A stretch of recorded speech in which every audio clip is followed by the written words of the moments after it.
Normatec recovery systems give you a high-tech compression massage for warm-up pre-workout and recovery post-workout. The technology is very safe and is used by a broad range of athletic types and really any fitness enthusiast looking to get the most out of their workout. The whole idea is that we're using air compression to help increase circulation in the body. We wanted to mimic physiology, the way the body moves fluids. We went ahead and took a lot of those principles and put it into a system that you can use on your different extremities and your hips as well. Normatec has been an industry leader in pneumatic compression, providing improved mobility and profound healing for thousands of patients. We continually work with researchers to study and develop the effectiveness of our technology. It's all about creating that community space where people have a conversation around recovery and start really challenging their beliefs in what is possible and what they've known and maybe what could be.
The USA Cycling Foundation funds the Olympic dream and our nation's best young athletes, giving young riders the opportunities to compete at the highest levels of competitive cycling. Riders who have represented the USA in the World Championships and the Olympics are an inspiration to all of us. The USA Cycling Foundation supports the complicated development process for these athletes. And that's critical not just for our best athletes, but also for developing the next generation of athletes. And this is only made possible by generous private gifts from cycling enthusiasts like you. I am Taylor Wiles, and I'm a professional cyclist racing for Trek Drops and the U.S. National Team. The USA Cycling Foundation has supported me for nearly 8 years. The USA Cycling Foundation has been critical in supporting my career and helping me get over to Europe to race over there, and racing the World Championships, and the camps that we get to do to prepare for Nationals and World Championships are all supported by USA Cycling. Hi, I'm Kate Courtney. I'm a professional mountain bike racer and part of the USA Cycling National Team and the current elite women's cross-country world champion. If USA Cycling hadn't supported me in my cycling pursuits, I'm not sure I would have had the opportunity or the ability to set my sights on really being competitive in Europe. Thank you to the USA Cycling Foundation for believing in me, for supporting me, and for continuing to encourage me and other riders like me to set their sights on the top level. Please support our athletes and teams with a tax-deductible gift today. Visit our website to make a gift online. Your gift will fund training and racing development programs for our nation's best young cycling athletes. Please make a contribution today. As an athlete, getting marginally better is one thing. Getting exponentially better puts you in a whole new ballgame. Biomoto uses a proprietary digital process to capture movement at 200 frames per second and 70 sensors per foot to measure ground-based forces, resulting in advanced motion analysis that's up to 10 times more accurate than orthotics. It's the data generated by this process that allows Biomoto to construct custom insoles that make athletes faster, stronger, and more stable, and result in an unprecedented 95% success rate.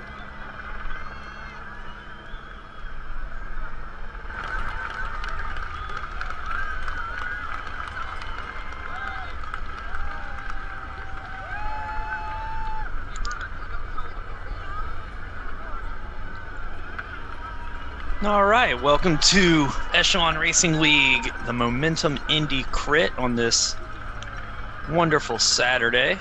I'm Frank Cundiff with Echelon Racing Promotions and Project Echelon, and I have a guest host today, Zach Gregg, also of Project Echelon. Zach, say hello. Hey Frank, happy to be here, man. Super stoked to watch some racing.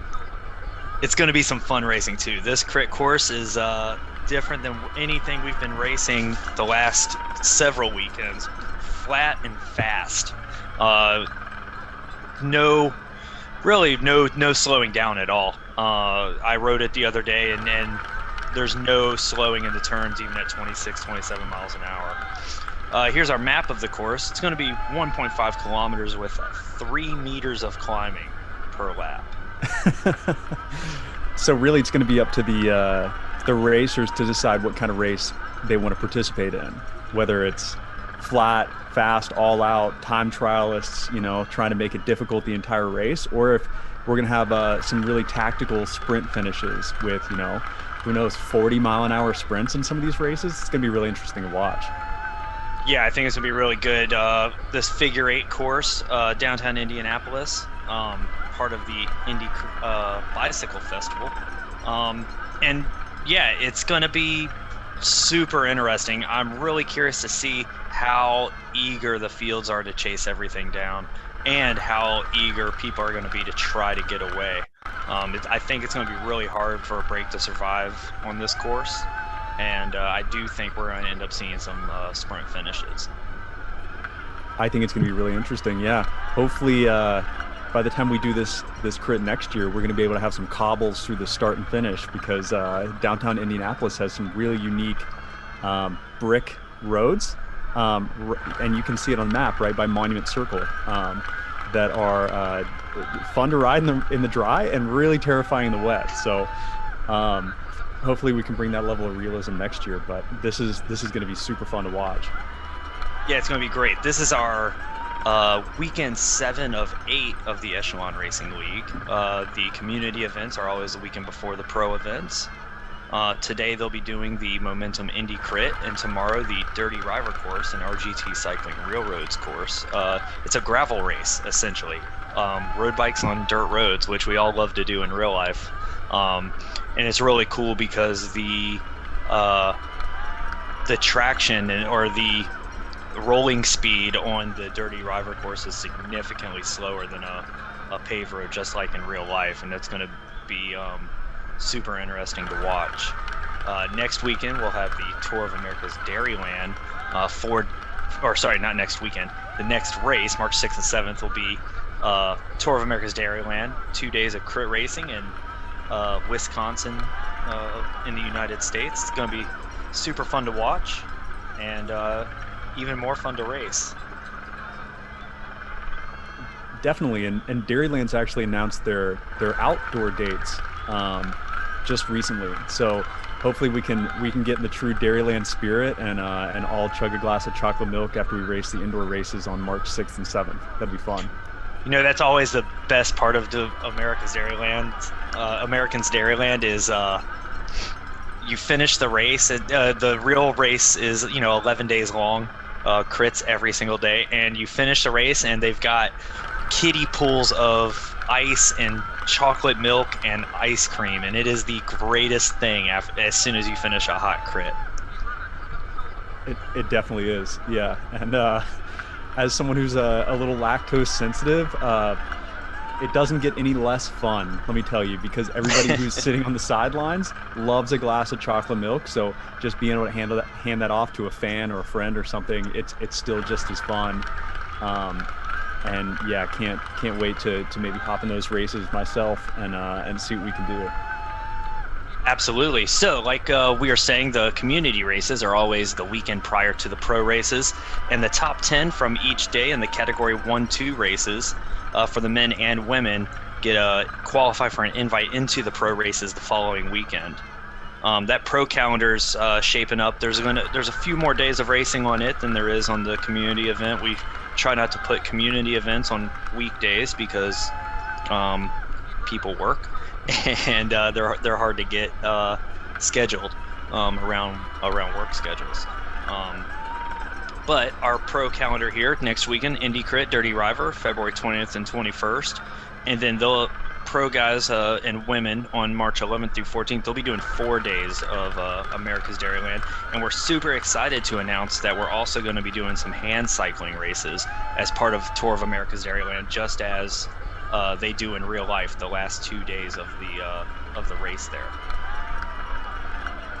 That is really fantastic. You know, I got to witness some hand cycling racing down in Florida last weekend, and man, those guys are absolutely fierce competitors.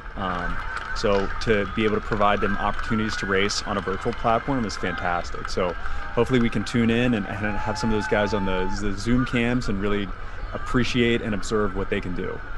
It's going to be really great, and you know, it's really awesome. RGT Cycling has really leaned into providing a platform for these racers to be able to showcase their talent. Their RGT is working with Echelon Racing Promotions and a couple of the para-athlete groups to roll out a hand cycling avatar. We don't have a date on when that will be released, but it is being worked on, and we're super excited to roll that out and hopefully facilitate a hand cycling para-athlete race series here in the spring as we work through some details.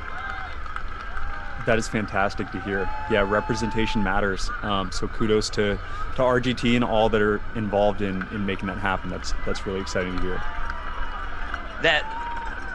On that note, I do want to thank all of our sponsors for making all of our racing and live streaming possible. RGT Cycling, our wonderful virtual platform that we put these races on, Biomoto, Hyperice, Saris, and as always, ZMS Livestream for providing the this wonderful stream and the cameras. And USA Cycling. I can't forget our partner, USA Cycling, making these community events possible.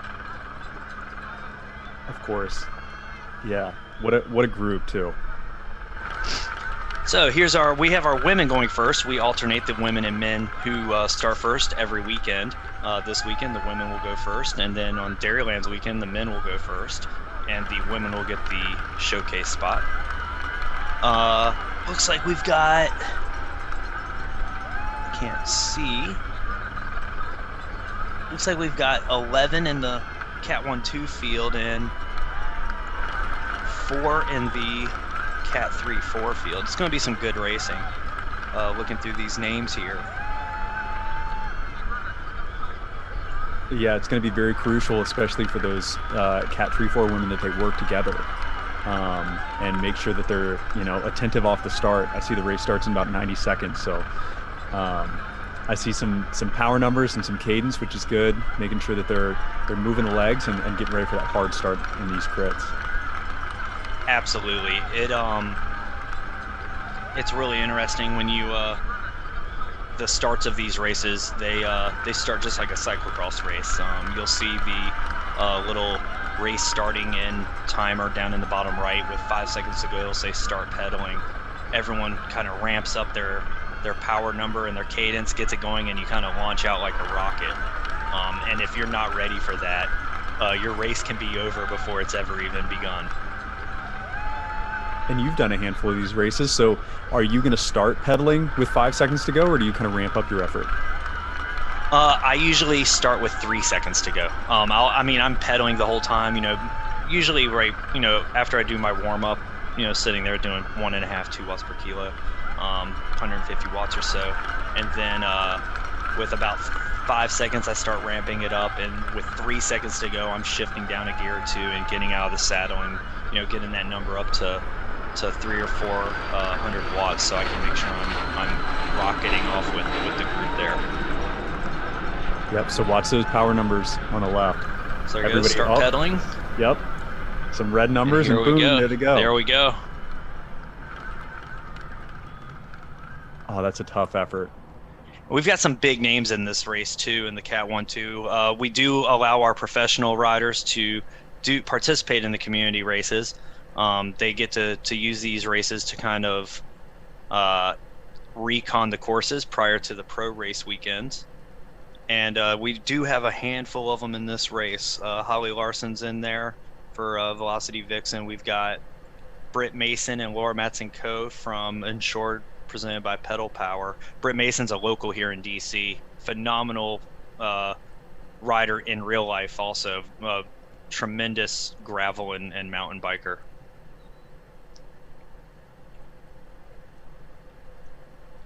Yeah, wow. It looks like everybody got off the start, and we didn't have any technical issues or anybody underestimating the strength necessary to get off the block, so that's good. Looks like some tactical racing already happening. Yeah, no, it's really great. The RGT cycling, they have been working with the community at large to kind of fine-tune the physics and make sure the racing experience is, really similar to real life as possible. And so they've been refining. They just rolled out a couple weeks ago a new physics package to kind of make the group physics a little more realistic, and it's really just blown everybody away at how realistic and how awesome racing on this platform is. So looking at these groups, it does appear that some of these women's team have multiple riders. So how is their strategy going to be different than someone like, we can see Baker in this group who is a solo rider? How are you going to be able to utilize a teammate on a course like this that's so flat and fast? I mean, I really think, there's two strategies, I believe, right? Like, one is attack, take turns, you and your teammates. One goes up the road, and when the other riders chase and you get caught, your teammate goes up the road, and you just counter each other and try to whittle down the field and tire them out. And hopefully, over time, either the field will get small enough or people will get tired enough that break will go. Or it's sit in and, have your sprinter who's protected and then lead them out for the final sprint. If you're a solo rider, it's take advantage of those teams. If you have no teammates, everyone's your teammate, right? And you can utilize other teams' team tactics to your advantage. Yeah, totally. It looks like I'm not quite sure what happened in the 3-4 race, but it looks like we're down to 2 riders in the lead group already.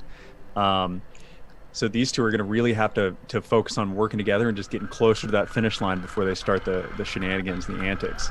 This is almost like a breakaway from lap 1. So it's going to be interesting to see how they play off each other and whether somebody's pushing the pace and doing the majority of the work, or whether they're going to be sharing turns and sharing that load, because 35.4 kilometers to go is a long time if one of you is sitting on, the other has to do the majority of the work. Absolutely. And it looks like Lima's here. It looks like Bernstein might have had a e-mechanical, if you will. She has stopped 0 watts per kilo there. Not sure what happened, but hopefully she'll be able to get back out there and start pedaling again.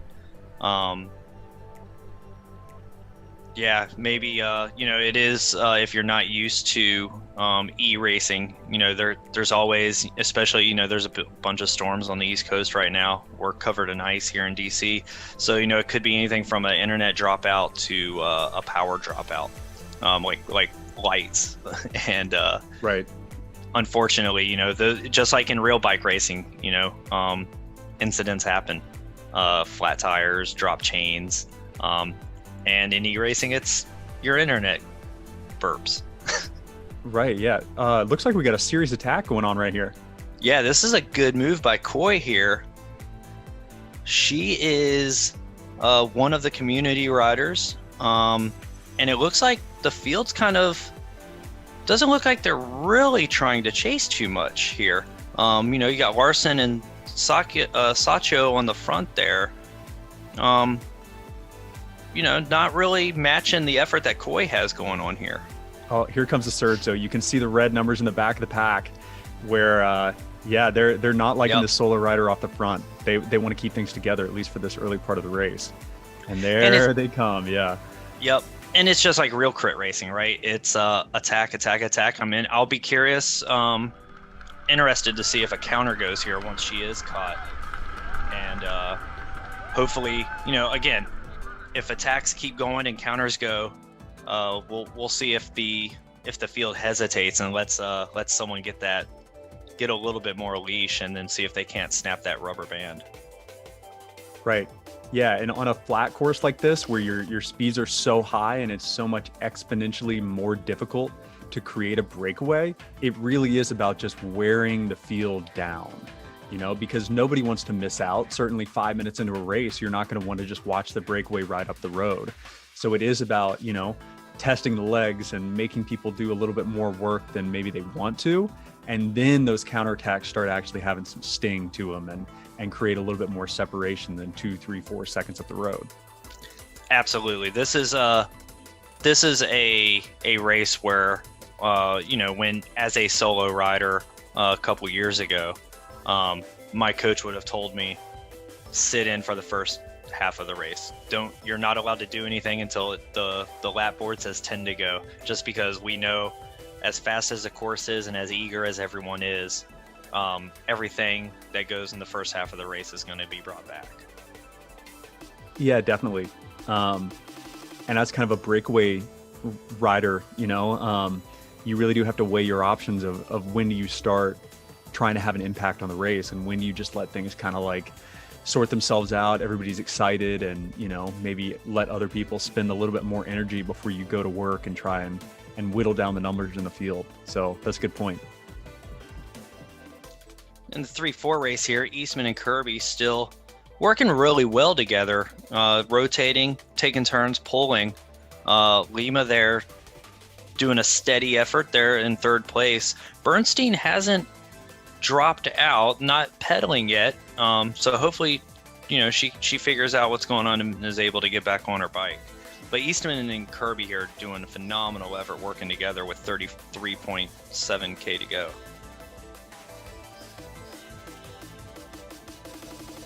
Definitely. And, you know, you hope that Lima can maybe catch up with them and work together over the course of this race, because it is a long 33 kilometers left. So if she were able to get up there and make that group 3, I think they could really have a little bit more fun and tactical racing in the finish. Oh, there goes Koi again.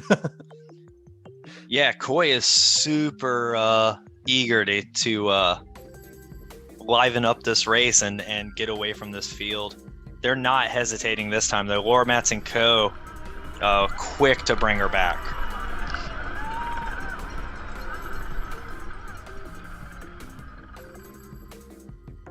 Oh, it looks like there's a little bit of separation, yeah. Yeah, I was gonna say, it looks like Laura Matz and Co. bridged across, but they you know, it's that whole get across and then stop working rather than just ride through.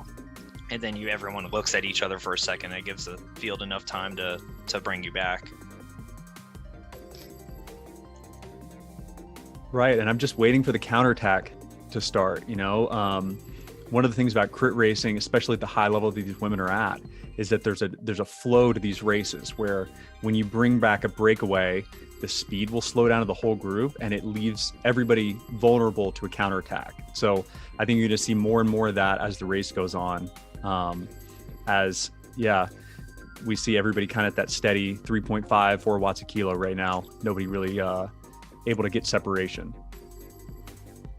Absolutely, and Laura Matson-Co, I mean, she got second place in last week's pro Joe Martin stage race.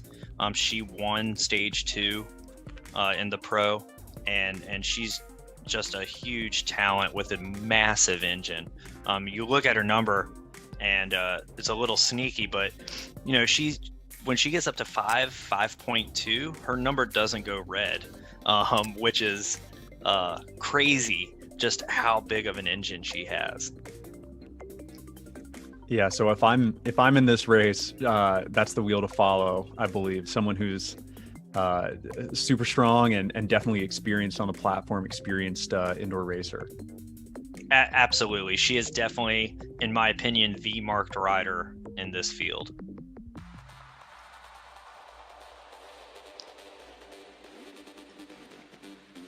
Well, let's see.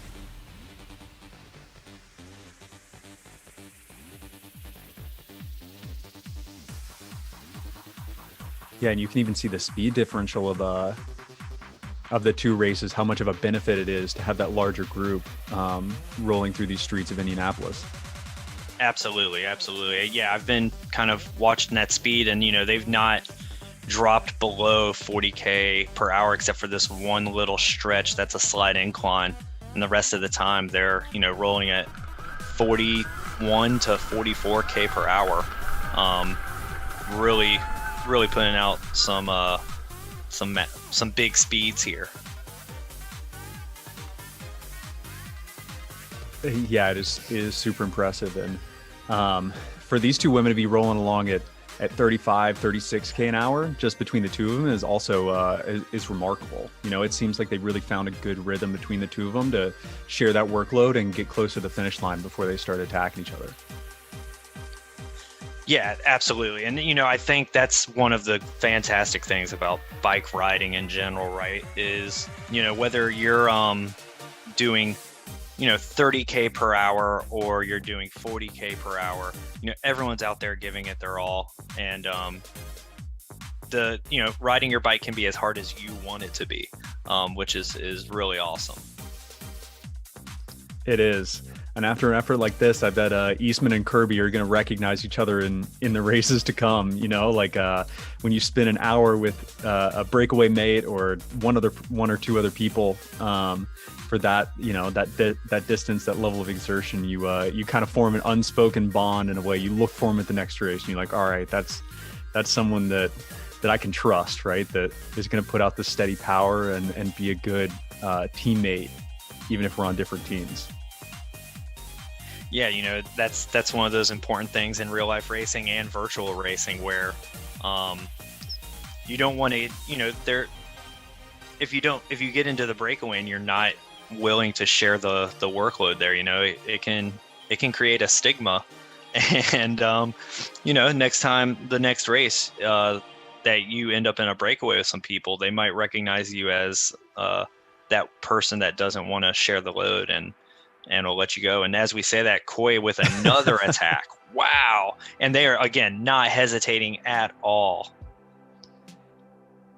And good on her for being the instigator, but it just doesn't seem like anybody wants to miss out just yet. So she needs some help in splitting this group up. So hopefully someone will attack over the top of her and continue the hard attacking style of racing. Yeah, there was no hesitation. They're not letting her get a leash at all. And really, on a course like this, you have to look for those spots where there is a turn or that slight uphill gradient where you can create that speed differential through other methods than just raw power, because that'll wear you out.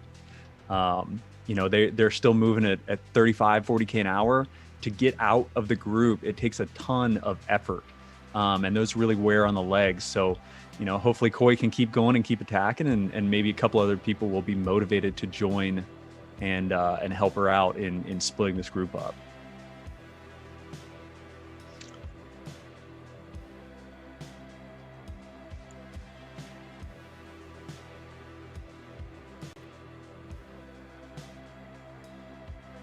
And there's Coy and Laura Matson-Co there. Looks like Coy's rocking the Marion University cycling bibs. And I see that. yeah, we like to see our collegiate racers or a collegiate alumni, not sure which one she is, joining in on the RGT racing. That's awesome.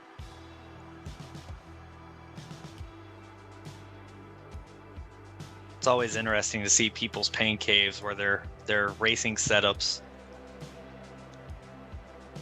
Yeah, you think for her Palmars, Mats and Co could find some stuff to put on the walls, right?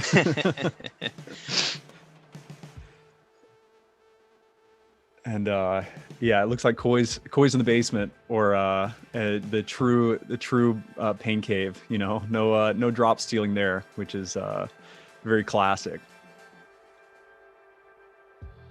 But I couldn't see it being too warm in that room either. You know, no need for too many fans in Indianapolis if you can open a window right now.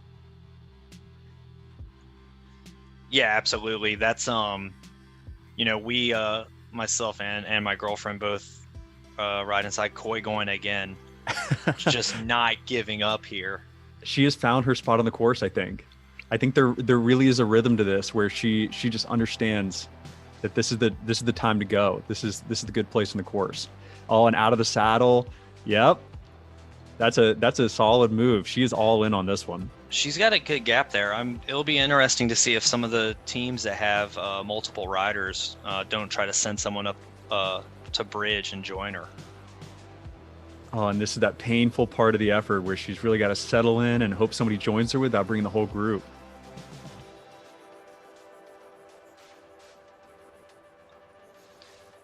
And Bree Clark, who lives in Indy, phenomenal bike racer. Before she retired herself, just let me know. It's Ariel Coy. She's a med student at Marion right now. Oh, fantastic.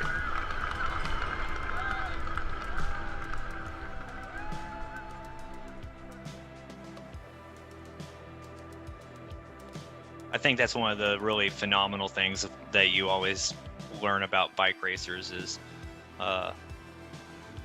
so many of them have like just these insane, you know, careers or just you know, other things they do while balancing, you know, to race at this level, you know, training 10 to 25 hours a week. You know, Coy going to med school. Jackie Godby is another one who, I mean, she's, in my opinion, I call her the Matthew Vanderpool of e-racing. She just wins everything. And she's in med school.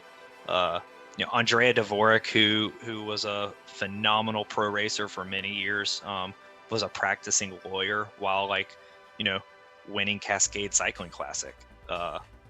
It's really cool to see the level of ability just scattered throughout the peloton. Right. Yeah, and you know, it just shows kind of the level at which bike racers operate. You know, if you're a good student and a cyclist, there's chances that you're going to be good at both, right? Because that's just the level that you hold yourself to and the standard of execution that you just expect for whatever endeavor you put yourself through. So no, it's awesome to see that Coy is doing some damage early and probably has to you know, hurry up this race so she can get back to the books. Absolutely. You know, that's one of my favorite stories as a bike racer on Butcher Box. Spencer Movinzada is in med school, and he would fly to the Pro Crits, and we'd be at Athens Twilight and, you know, walking around grabbing lunch, and he's in the back of the team car with his books, you know, studying. And then, you know, the race finishes and we're going out for beers and pizza, and he's back studying, and then he's flying out on the red eye or first thing in the morning back to school so he can get back to it. And it's just the amount of dedication there is really awe-inspiring. Yeah, that's really cool. And yeah, super nice dude too, Spencer.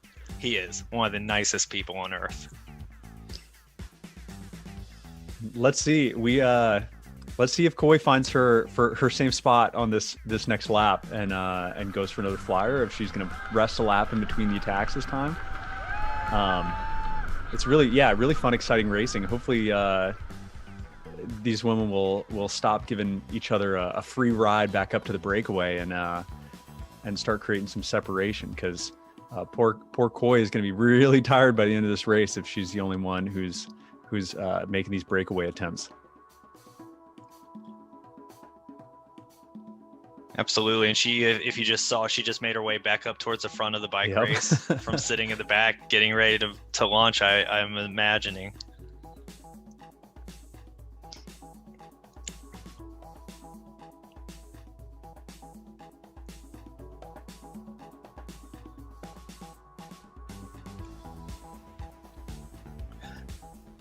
Over in the 3-4 race, Kirby and Eastman still working really, really well together. They're really knocking the kilometers down in this, just a really great effort there.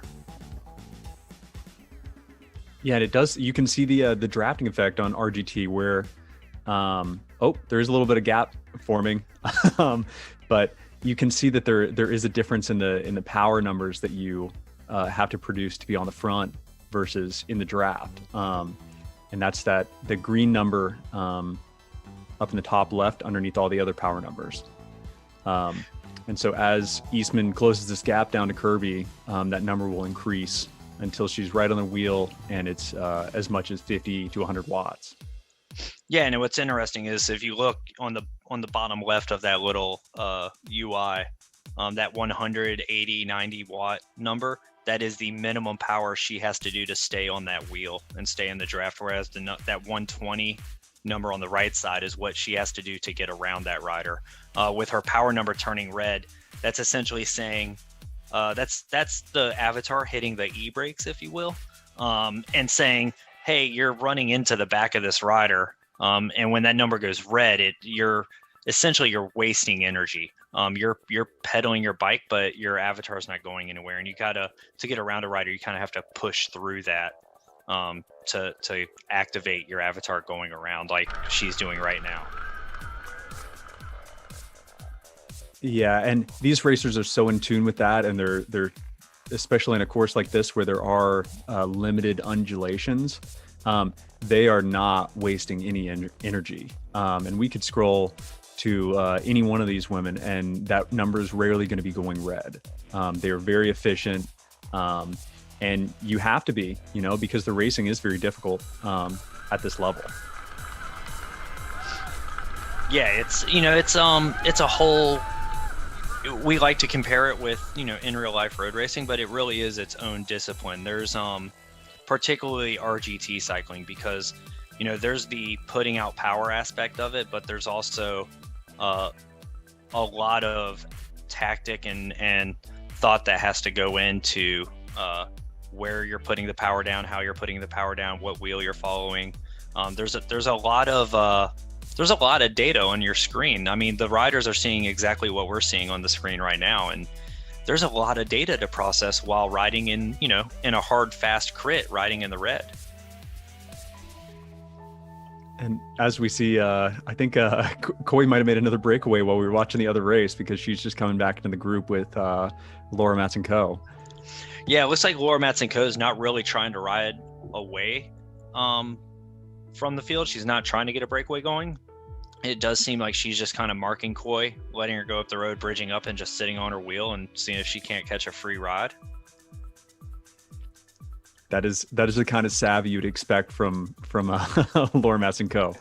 But yeah, I mean, just the steady power output that these women have to do to stay in this group is incredible. And I bet what we're going to see as the race goes on is that it's going to take its toll, right? 3.5, 4 watts a kilo is not insignificant power. No, it really, these riders, they're used to doing efforts like this, but those efforts do wear down on you too. And I mean, these are legit power numbers from legit riders. So if this attacking style doesn't produce a breakaway, who do you think is the strongest sprinter out of this group? Oh, I think it's Laura Matson-Co. She's she's my pick for the win. Maybe Britt Mason. Britt's got a really snappy sprint as well as a mountain biker. I always say that as Laura goes up the road. Oh, and there you can see it in the camera too. She's really pushing hard on those pedals. She is really, she's just a powerhouse. And when she puts the power down, it's going to put a lot of people on notice. Yeah, you see her number there. She was just doing 5.5. Her number not going into red. When your power to weight number goes into the red, that means you're riding above threshold. You're kind of in that VO2 zone. And it's not when usually if you can see a rider's number going red, that's not a sustainable effort. And so for Laura Matsenko's number to be at above 5 watts per kilogram and not be red has to worry some racers. Yeah. Especially in a course like this where she's able to recover in the field well below her threshold. That makes her a very dangerous rider. And this is impressive. Bennett with a little counterattack once they caught Laura Matsenko there, keeping the field strung out. They're not slowing down. It wasn't a catch Laura and sit up type effort. This was a let's take advantage of it. And I think you hate to team up and gang up on a rider, but if you let Laura come to the finish with you, she's probably going to beat you in the sprint. So for everybody in this Cat 1-2 field, it's going to be important for them to continue to attack and continue to play that role of the aggressor, and try and break this up into a smaller group and just hope that some riders miss out. And Bennett there, she's an Indy local, so she knows this course. She knows how the course races, and she knows, when to take advantage and when, we're, like I said, with this being fast, she probably sat in. We're at the halfway point almost of the race, and she, was probably just biding her time before she was really going to put her face into the wind there. That is very smart. And yeah, now that we're approaching the second half of this race, I think you'll see those teams and those teammates come into play a little bit more, where you're able to support your teammate by taking turns attacking and covering moves and allowing one person to be exerting themselves and one person to be resting.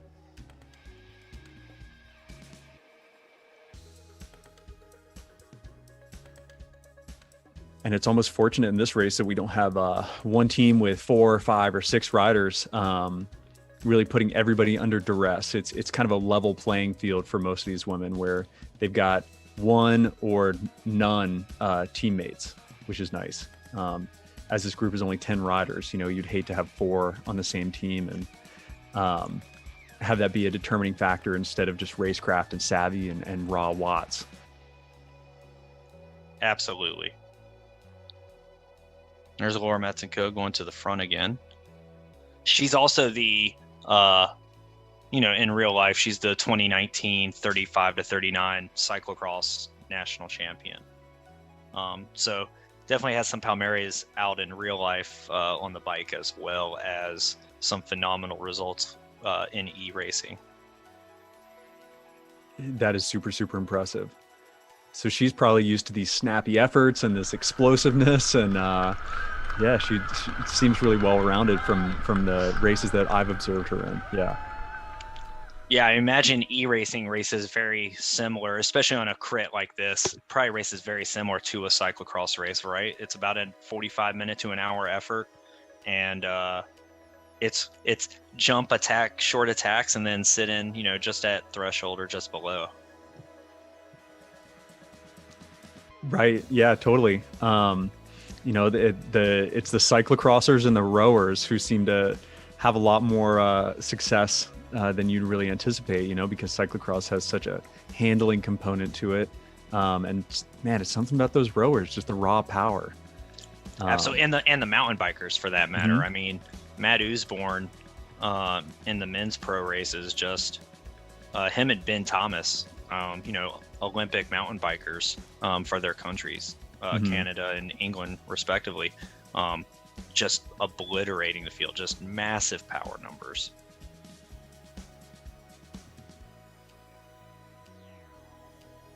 Yeah, now we're seeing You know, the 40 km/h mark seems to be a real deterrent for people attacking. Even though this is like the one part of the course that has this little slope in it, the speed is just so high, it's difficult to get away through this corner.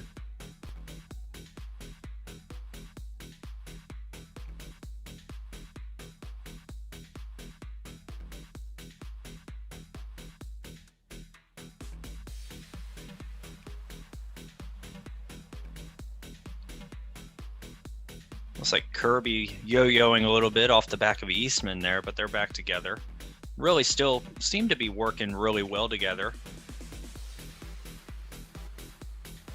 Yeah, definitely. And you got to give those two credit. I mean, for them to be only, a little bit over 3 kilometers behind the pro women's field just by themselves is really, really impressive. It's super strong work. And really goes to the effort and the amount of teamwork that they're displaying, just trying to get to that finish line. It's really cool to see.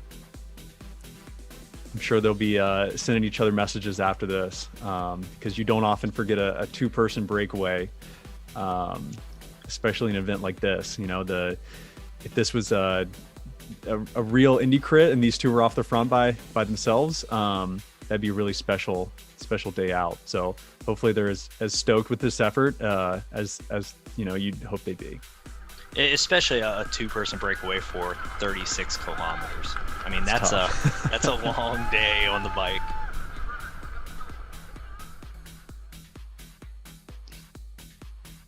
And it doesn't look like anyone's really attacking right here, but someone's really... Oh, no, never mind. I say that as Sachio goes red and Laura Matsenko's up there with her. Gap's opening up quite a bit here. Oh, this could be an important moment, yeah. Laura Matsenko countering over the top of Sachio. Oh, this is a serious attack. Yeah, the field is all strung out. It looks like maybe they'll have one more rider join them. Let's see if they can give it some gas and create some separation here.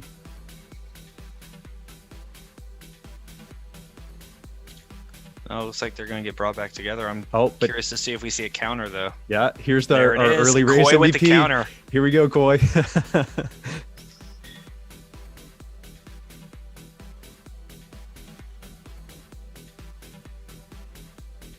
Oh man, that's really stinging. And we see one rider sprinting to get onto the back of that group. Hopefully they can connect. Otherwise, there's going to be 9 people left. Yep.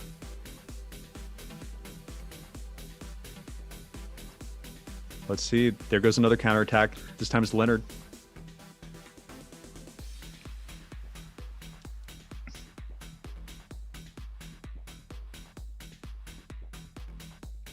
And you do get the sense that the alarm bells are ringing and everybody is on high alert right now, because this could be a really pivotal point in the race if someone's dropping the wheel during one of these attacks, or if someone really can find an opportunity to create some separation.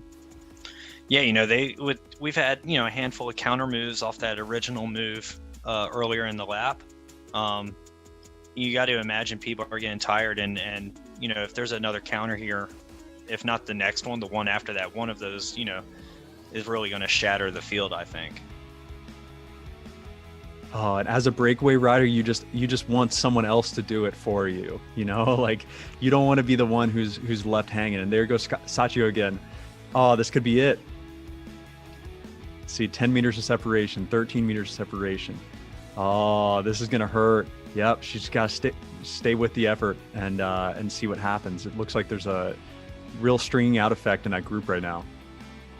Yeah, the downside of attacking through that front stretch is that it's really hard to get away on that downhill section. It's not long, you know, and it's only -1.5%, but it's just enough to where that field's momentum is really going to carry over the top, and it's going to be hard to stay away.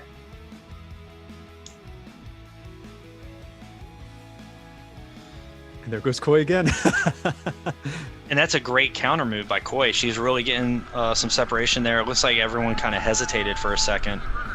That is textbook. She immediately got 30 meters of separation over that group using that little rise, and now she just got to hang on, give it another 30 seconds worth of gas, and just see if people can join her instead of pulling the whole group with them.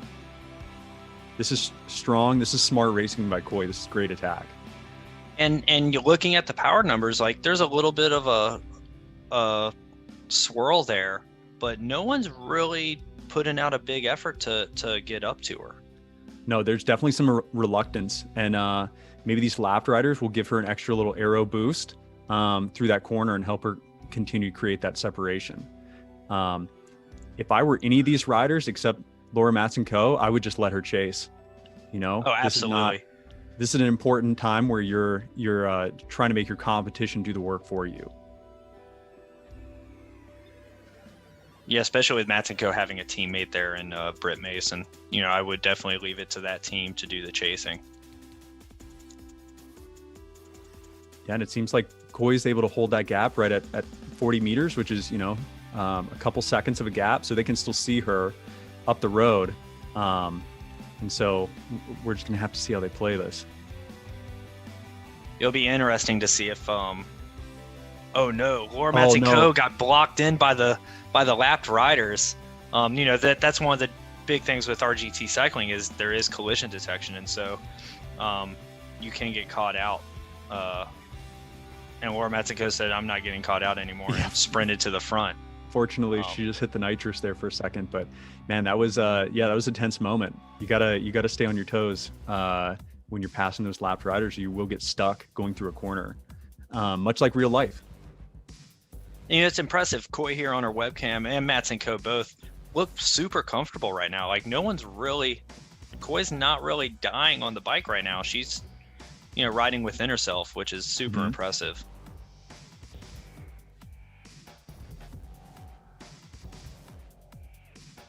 All right, is Coy counterattacking herself? Let's see. Yeah, I mean, I totally understand the excitement. You know, Marian University is in Indianapolis, so for her, this is a hometown race. This is as close to real life racing as some of these folks are going to be able to get right now. So I understand the excitement and the sense of urgency, perhaps, but it's important once you get brought back from that break to not counterattack yourself, to make sure that you're recovering and you're staying on top of your hydration, because in an hour race, if you're just off the front, giving it the gas the whole time, you're gonna eventually start to pay for those efforts. So let's hope she sits in the groove for at least 10-15 seconds, waits till her favorite spot of the course next lap to give it another go and take some fluids on, some nutrition maybe. But I don't think that's the last we see of Ariel Coy. Definitely not. I mean, we've got 12K to go. I think that's 8 laps.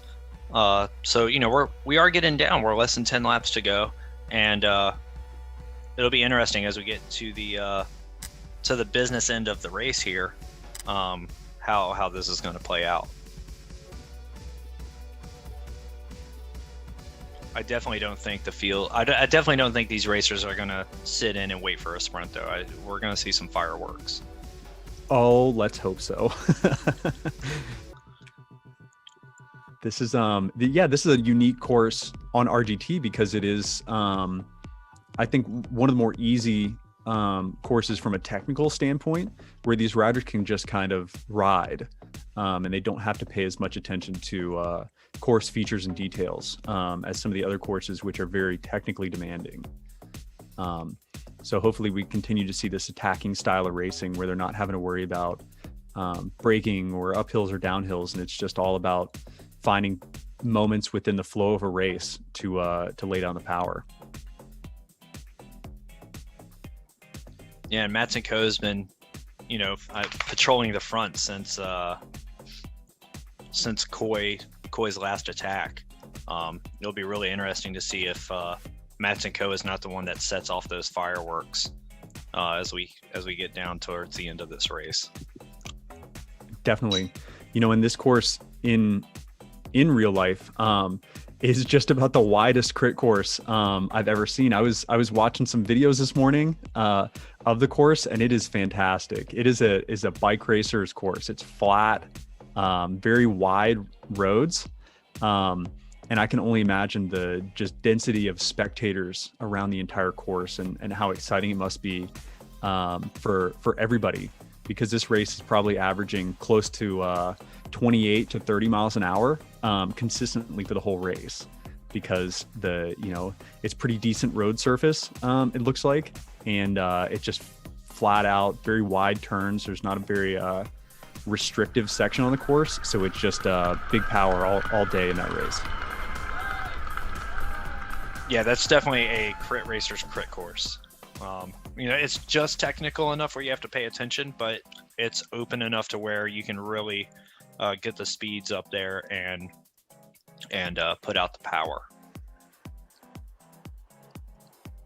Definitely, and I think soon we're going to have to revisit the other course from Momentum Indy, which is almost the polar opposite of this course. It's very technical.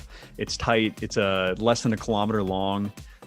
It's basically two triangles sitting next to each other, and I think that would really display the prowess of some of these women with respect to racing RGT as a platform and understanding the physics, because you can't take a turn at 40 miles an hour. You do have braking pressure applied to you, so being really efficient and smart and understanding where to put the power down on a course like that could really show who understands it and who doesn't. Yeah, it's really interesting. When we started the Echelon Racing League, we wanted everyone to get used to it before the first race of the series, and so we did a preseason race, and we did it on the RGT 8-bar Railroads course, which is a fixed gear course, I believe in England, and it's a super, super technical course. One of the insured riders, I want to say it was either Patrick Wally or Tom Thrall, but afterwards he said something about having tasting blood in his mouth. That copper taste you get from just going so hard and jumping so much, and it's just like a sawtooth graph. And yeah, it's super impressive to. And kudos to RGT for really being able to simulate crit racing as well as they do. Mm-hmm. Yeah, and looking at this Cat 3-4 race real quick, it does seem like Eastman is ratcheting up the pressure on Kirby here. I don't know if the pulls are getting shorter and she's just deciding to take matters in her own hands, but she is really, really throwing down the power right now. Yeah, she is. So if you look at under her name, there's a color chart there. That little color bar indicates what zone she's riding in, and these are the Andy Coggin power zones that Training Peaks uses.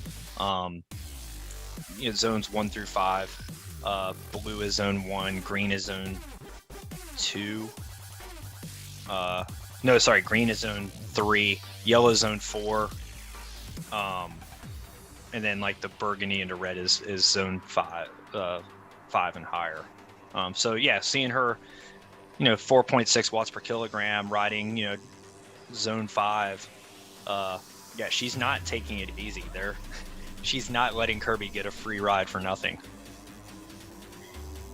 No, and it is difficult when you only have one other breakaway mate to create opportunities to really attack and create that separation, right? So she's kind of taking the brute force approach and just trying to ride Kirby off her wheel, which is tough to do. I mean, both of these women are super strong and have been working really well together for the original, at least 20K of this race, and now it seems to get a little bit more touch and go between them, whether they're sharing the load or whether Eastman just wants to go solo.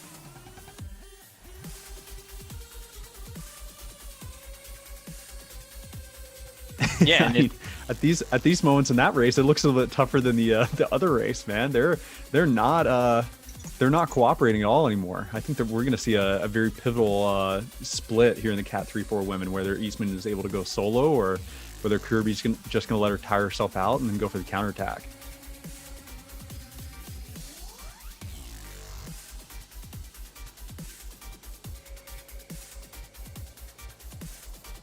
Yeah, I think Kirby is really trying to play the survive on her wheel, let Eastman, ride herself into the ground essentially, and then, jump her at the finish line at the finish.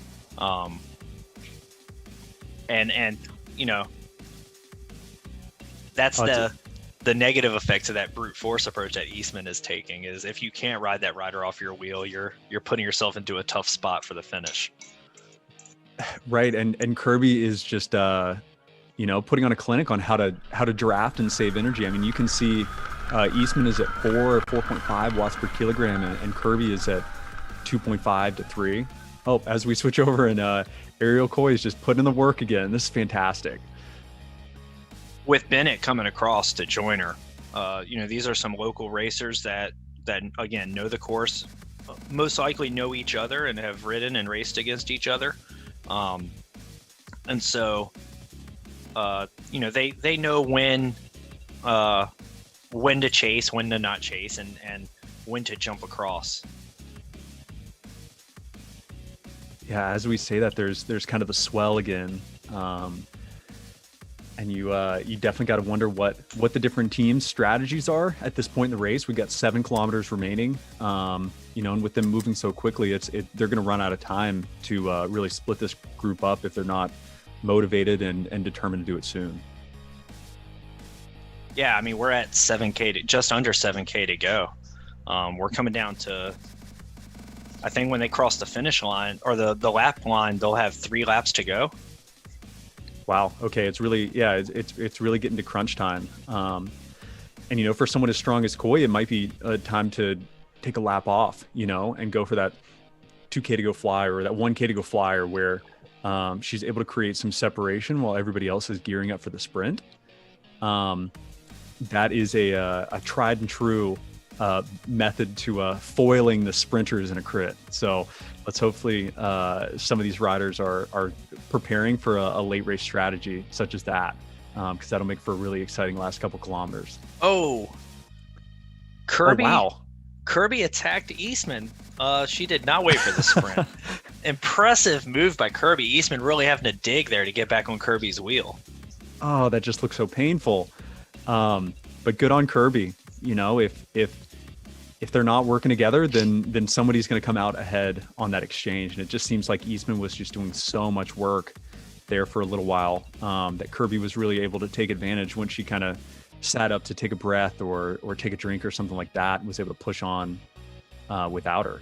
So that's the 3-4 race is really gearing up to be an exciting finish too. And it's almost a gift in a way that they're separated by a couple kilometers of finishing time. So we'll be able to watch both races as they finish. Absolutely. And just they just crossed the finish line in the 1-2. They have 4 to go now. And I've also just using my inside person for the local Indy knowledge, Bree Clark again. I have learned Eastman is a former track superstar. So if it comes down to a sprint, I think we know who's going to take it. Cycling is a catch-all for these just absolute superstar athletes. After they've extinguished their flame in one sport, they come to cycling and they just really have a good time. They just kick butt, and it's awesome to see. So yeah, hopefully Eastman can bring out some tactics and maybe take a note from Coy's book and use that little riser out of that right-hand turn and create some separation with a couple K to go, because it seems like Kirby's just letting her do the work at this point. Yeah, I think that's the great part of e-racing, particularly, with RGT Cycling, they have 2 levels of membership, basic and premium. Premium, you have to create Magic Road courses and create events, but you can participate in any event that's on the calendar that someone else has created with a basic membership, and the basic membership is free. The premium, I think, is $10 a month. And so the barrier to entry with e-racing is so much lower than real life racing. And, it really gives, it really has the potential, and it has proven that, it's allowed to kind of open the aperture to who is discovered as a real talent in bike racing. Right. That's a great point. Especially, these people coming over from other sports. usually one of the big barriers to their success is not their fitness, but their ability to progress as a bike racer. You know, the timing, the steering, the tactics side of things. So when you put them in an environment like e-racing, it's easier for them to learn the tactics and things, because they're not so worried about steering their actual bike as maneuvering their avatar with that fitness that they already have. So it's really exciting to see the number and the quality of riders that have come over through e-racing into actual, outdoor racing. And we see the runners and the rowers and all these folks from different sports really, once they figure out the bike handling side of things, they have a lot of success with that fitness that they've just had for so many years in whatever sport that they're doing. Yeah, and as we've done with the Echelon Racing League, particularly in the pro races, we've set it so that half the teams are real life racing teams and half are e-racing teams. And those e-racers specifically, some are real life bike racers and some of them aren't. I don't know if Jackie Godby has ever started a mass start race, but she's a triathlete world champion. And so, the hope is not only do we mix it up with real life teams versus e-racing teams and real life racers versus e-racers within the RGT platform, but also that some of these racers, get their interest piqued with real life racing, as successful as they are with e-racing, hey, I've won Indy Crit on RGT. I'm going to go do the real Indy Crit and just see how I can fare in the real life race. Yeah, totally.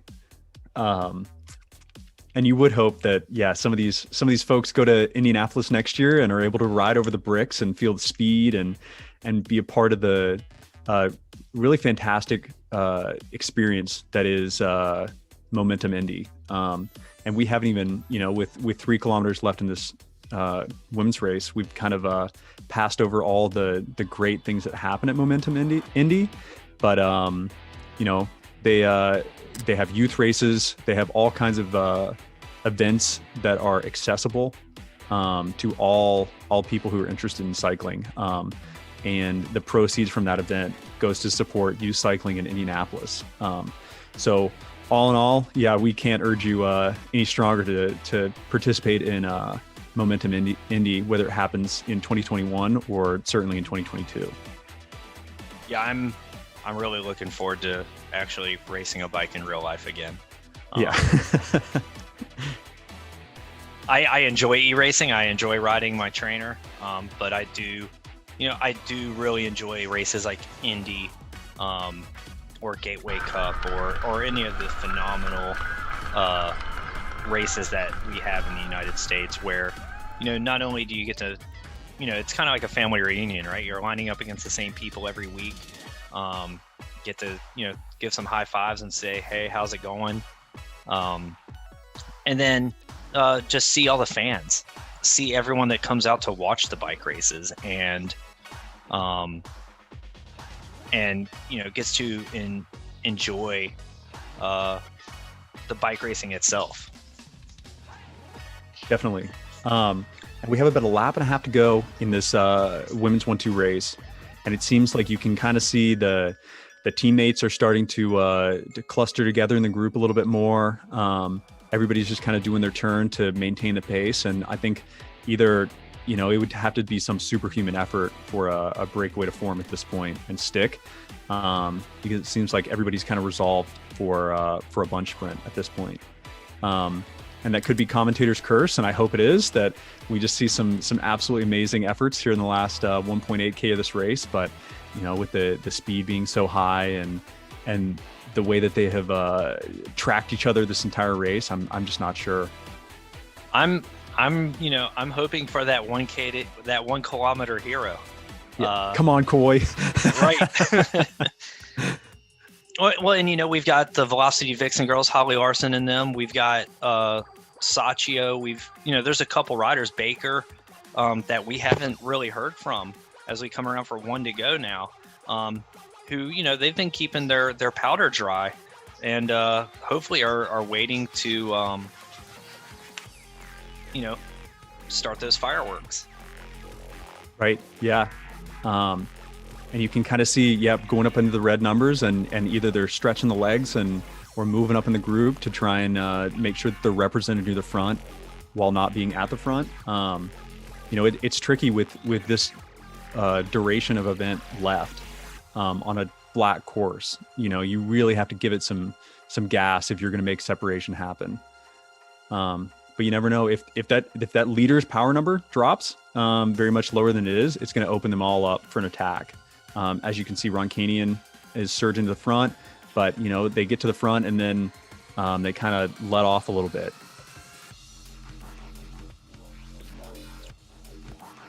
We're seeing speed's about 38k an hour. I was worried there for a second. If they drop down to 34, 35k an hour, it's going to be very difficult for them and to respond to an attack. So keeping the pace high, I think certainly helps the sprinters in this group. Now you can see they're opening it up with 650 meters to go. Yeah, it's you can definitely tell by the surging that's going on within the field now, and the washing machine effect that's going on. It's a very anxious field right now, right? We got 500 meters to go now. Yeah, and you can see Madsen Koh's represented near the front. She does not want to get boxed in at this finish. Numbers are starting to go red more consistently with 350 meters to go. And it's tough to call. Madsen Koh is so far up. I think she's waiting. Got her lead out there now. Britt Mason to lead her out. Oh, there goes Coy. Yeah, good. This is a good That's move. A good long attack. Let's see if she can hold it. 10 watts per kilo. Britt Mason trying to follow with Madsen Koh coming around her. Yep, well done. Excellent racing. Madsen Koh taking the win with Leonard, one of the local riders, taking second there, and then Baker taking third. That is fantastic. Coy did hold it for fourth. I do want to point that out. Impressive riding by Coy. Yeah, we can say with a resounding yes that Indy came out and represented well in that race. That was fantastic, start to finish. Great attacking racing. And congrats to those local racers getting second and fourth, and Laura winning that race. Yeah, it'll be really excited to see how Coy and Baker and them with their invites into the pro race and with the pro field. That's going to be 30 to 60 women. And it's going to be a really impressive race to watch. Oh man, now we have some really tough last kilometers happening in this 3-4 race. Looks like Kirby has distanced Eastman, but Eastman is making some outrageous surge to get back. And it looks like she's going to make it.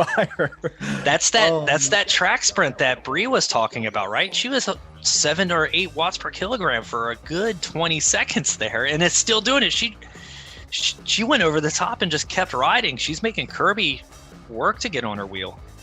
She is, she's trying to utilize kind of a slingshot past Kirby to distance her.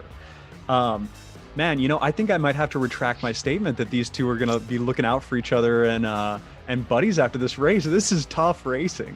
This is something else. This has been absolutely exciting to watch. And from a two-person breakaway the entire race, this much tactics and aggression is just fantastic. And for them to hold each other to this high level of exertion, they've got to be stoked with this finish, regardless of how it plays out. Yeah, they're not necessarily flicking elbows to each other. They are throwing elbows at each other. It's a sharp elbows type breakaway. There's our top 10 for the Cat 1-2 women. Laura Madsen Koh taking the win. Emily Leonard second. Dylan Baker third. Ariel Coy fourth. Britt Mason fifth. Sachio sixth. Anna Ronkanen, I hope I said that right, seventh. Grace Bennett eighth. Beth York ninth. And Holly Larson 10th.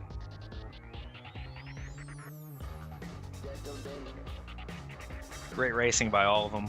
We will. We've got about 2 minutes to the start of the men's race. We will keep tabs on this women's 3-4 race, but we don't want to miss the start of the men's Cat 1, 2, 3, and 4 races also. And we will tune in for the finish of this race as well.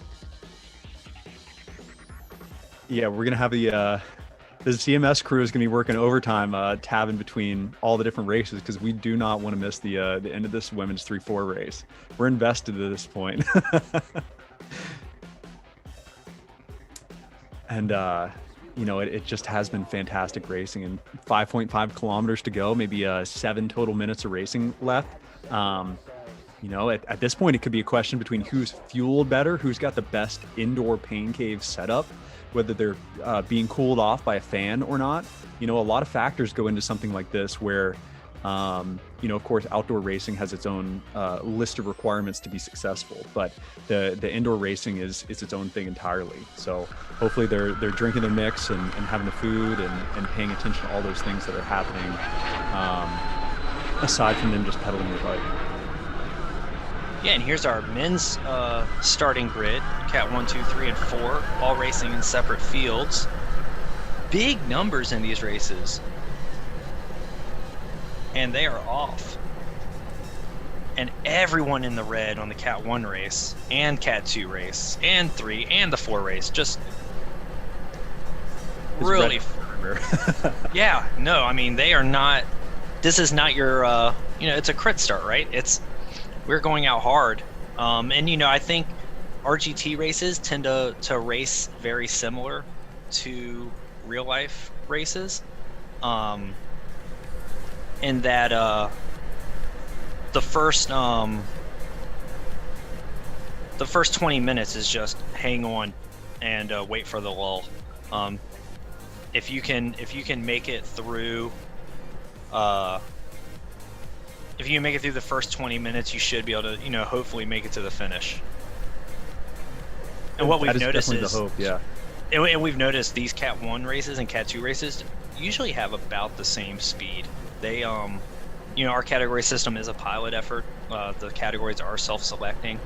You know, we're working with RGT as well as some community members to kind of fine-tune the category system.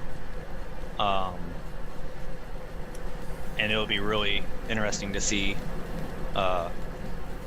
as that works out how the categories sort themselves.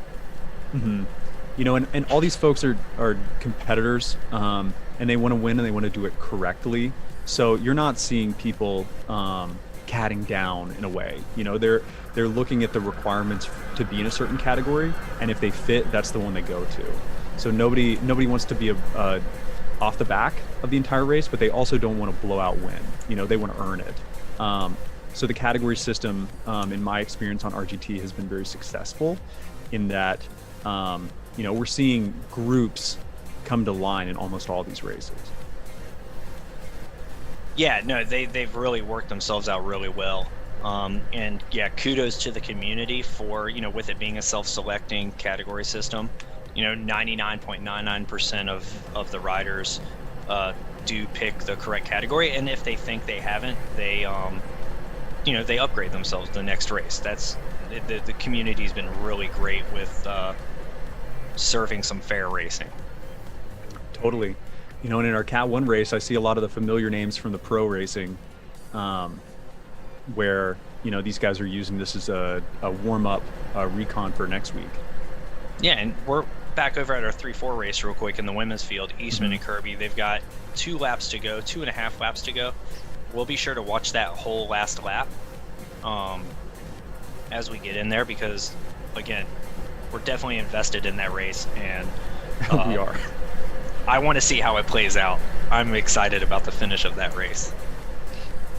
So we got John Hamlin picking up the power in the Cat 1 race. John Hamlin's the Project Echelon Pro Racing DS for e-racing, but has phenomenal Palmares himself and is a phenomenal bike racer himself.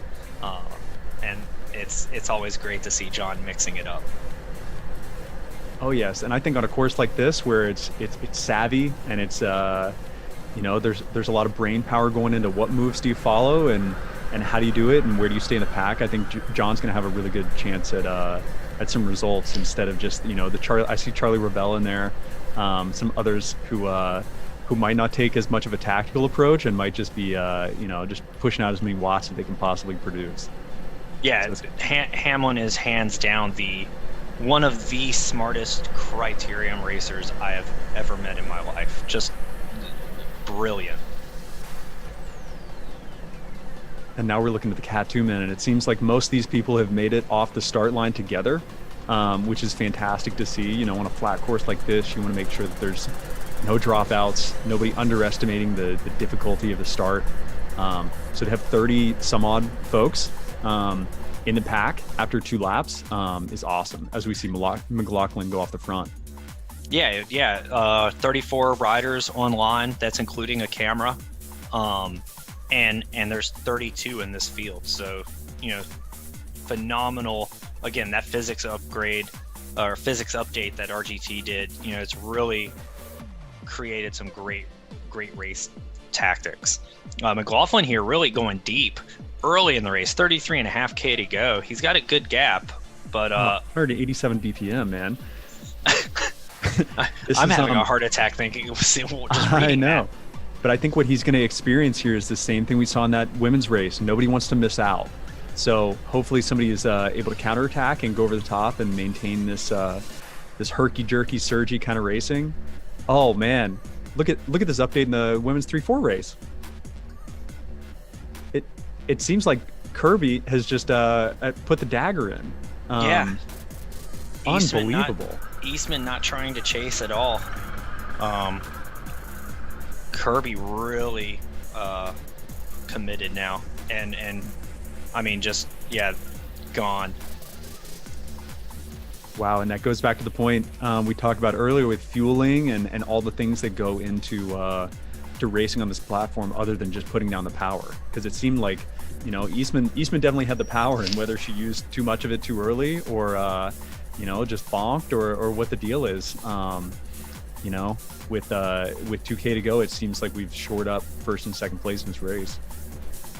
Yeah, absolutely. And again, you know, that was, you know, Eastman was the aggressor early in the race, and even at the midway point, you know, really putting out some big numbers there, trying to, you know, ride Kirby off her wheel. Mm-hmm. And obviously it did not go as planned. It did not, you know, and yeah, 120 BPM heart rate. It seems like she's really resolved herself to that second place. Oh man, as we go back to the Cat 2 field, who are just not happy riding together, you know. No, you know, this is crit racing though. Attack, you know, attack, catch, counter, attack, catch, counter. Zapata here really going deep, trying to get off the front here, and you know, with a field of 34 riders, I mean, doing, you know, 36K on the uphill and 45K on the downhill.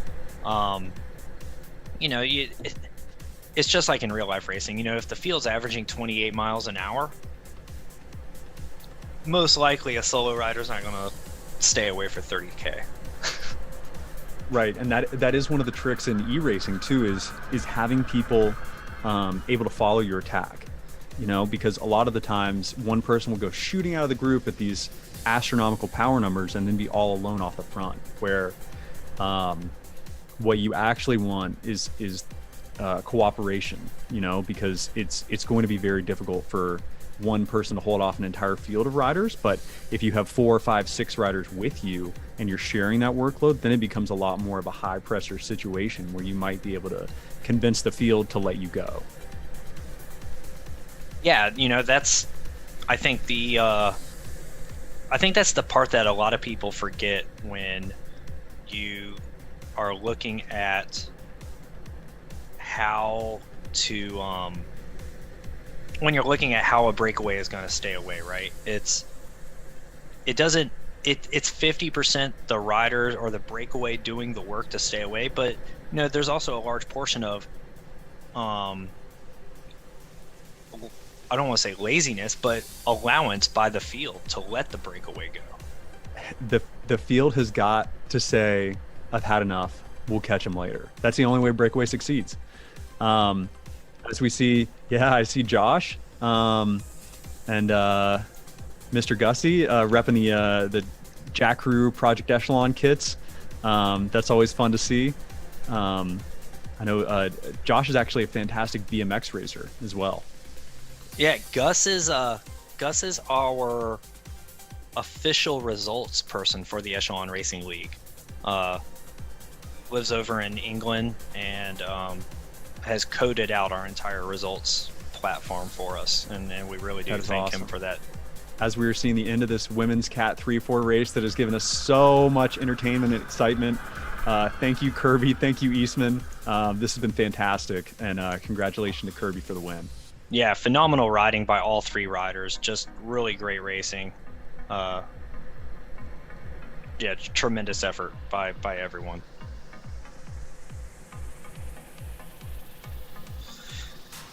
So it looks like over here in the men's races, everyone is still together.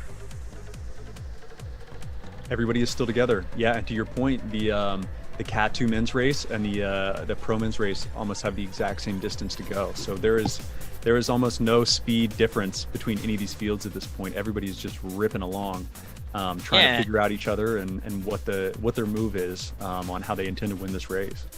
Yeah, and this Cat 1 race is fast. I mean, you look at it, they're on the flats, they're doing, 45 to 48k per hour. I mean, you're talking, and those are real life crit speeds, they're right around 28 to 30 miles an hour. Right. Yeah, it's super impressive to see. And in this Cat 1 field, it does look like we're going to have some team tactics going on, as Matt Moan, the perennial favorite for these amateur races, is going off the front, testing the legs a little bit. So we have a pretty stellar cast of both sprinters and breakaway riders in a lot of these fields, particularly the Cat 1 field. Yeah, I'll be super interested to see how the team tactics play out in this Cat 1 field. Particularly, about half the field is riders from the Pro Series. When we do our Cat 1-2 qualifier, the Cat 1 and the Cat 2, the top 10, what we do is we remove the professional riders from the result, and then the remaining top 10 get the invite, so that they don't, we don't want to stack the community results with pro riders so that no one in the community gets the invite. That's not fair. Right. So Frank, how does having a team or having teammates in these races impact the way that you're able to race? I think, in my opinion, it makes your having a team is phenomenal, right? You're not worried about every move going up the road, because if you miss the move, hopefully a teammate has covered it. It's just like in real life, where, especially if you have 5 guys, if you're a solo rider against a team of 5, you don't know which one, you don't know what their team tactic is, you don't know what their plan is. And so if one of them goes up the road, for me personally, there's an anxiety side there where I have to cover that. What if it goes up the road? Great job to Kirby there on the Cat 3-4 finish. Again, phenomenal effort in a 2-person breakaway for 99% of the race, and then attacking late to distance Eastman there. Yeah, wow, 3 watts a kilo for an hour and 11 minutes. Yeah, that's something to be proud of. Good job to both Kirby and Eastman. Looks like everybody's working hard. Nobody can take the first 20 minutes of these races off. I mean, it's just full gas for all these folks. Exactly, right? It's looking at all these guys and girls with Coy up there in the top left. It's really interesting to see everyone's different pedaling styles. Schnipke up there in the middle, top middle, doing like 110 RPM. Yeah. Pedaling the cranks off his bike. Super interesting. Looks like in the Cat 4 race we got Klaus getting, they are distancing some riders off the back of that group. It looks like that in the Cat 4 race, there's a selection being made with 11 riders on the front there. There is, and you can see all those red numbers and the fact that there's people both in front and behind Klaus. Things are really heating up where maybe they're catching people off guard. Oh yeah, the attacking is just nonstop here. Nobody's happy with the composition of this group, so they're just going to keep being aggressive until either the field is whittled down to where everybody's happy with it, or there's a breakaway group that rolls off the front. So this is tough racing. You see Kirby's now hitting the front at what is that, like 6 watts a kilo? So yeah, that is no joke. Yeah, this race is definitely blowing up, and like we said, the first 20 minutes is if you can't be up there making the action, you're hoping you can hang on to it so that you're there once that lull happens. Definitely. And you've seen some of these races, that Cat 4 being a great example, that there are several teammates who've made this selection, and now it's their responsibility to either keep the pace fast or continue to whittle down that group until it's something that they're happy with. So props to the 3 Project Echelon riders for making that split, and then it looks like there's 2 or 3 from another team, and then several solo riders as well. Yeah, and one of the interesting parts with racing within RGT, just like in real life, you do have to kind of keep your head on a swivel. Huge attack by my buddy Brad Boyders in the Cat 3 race.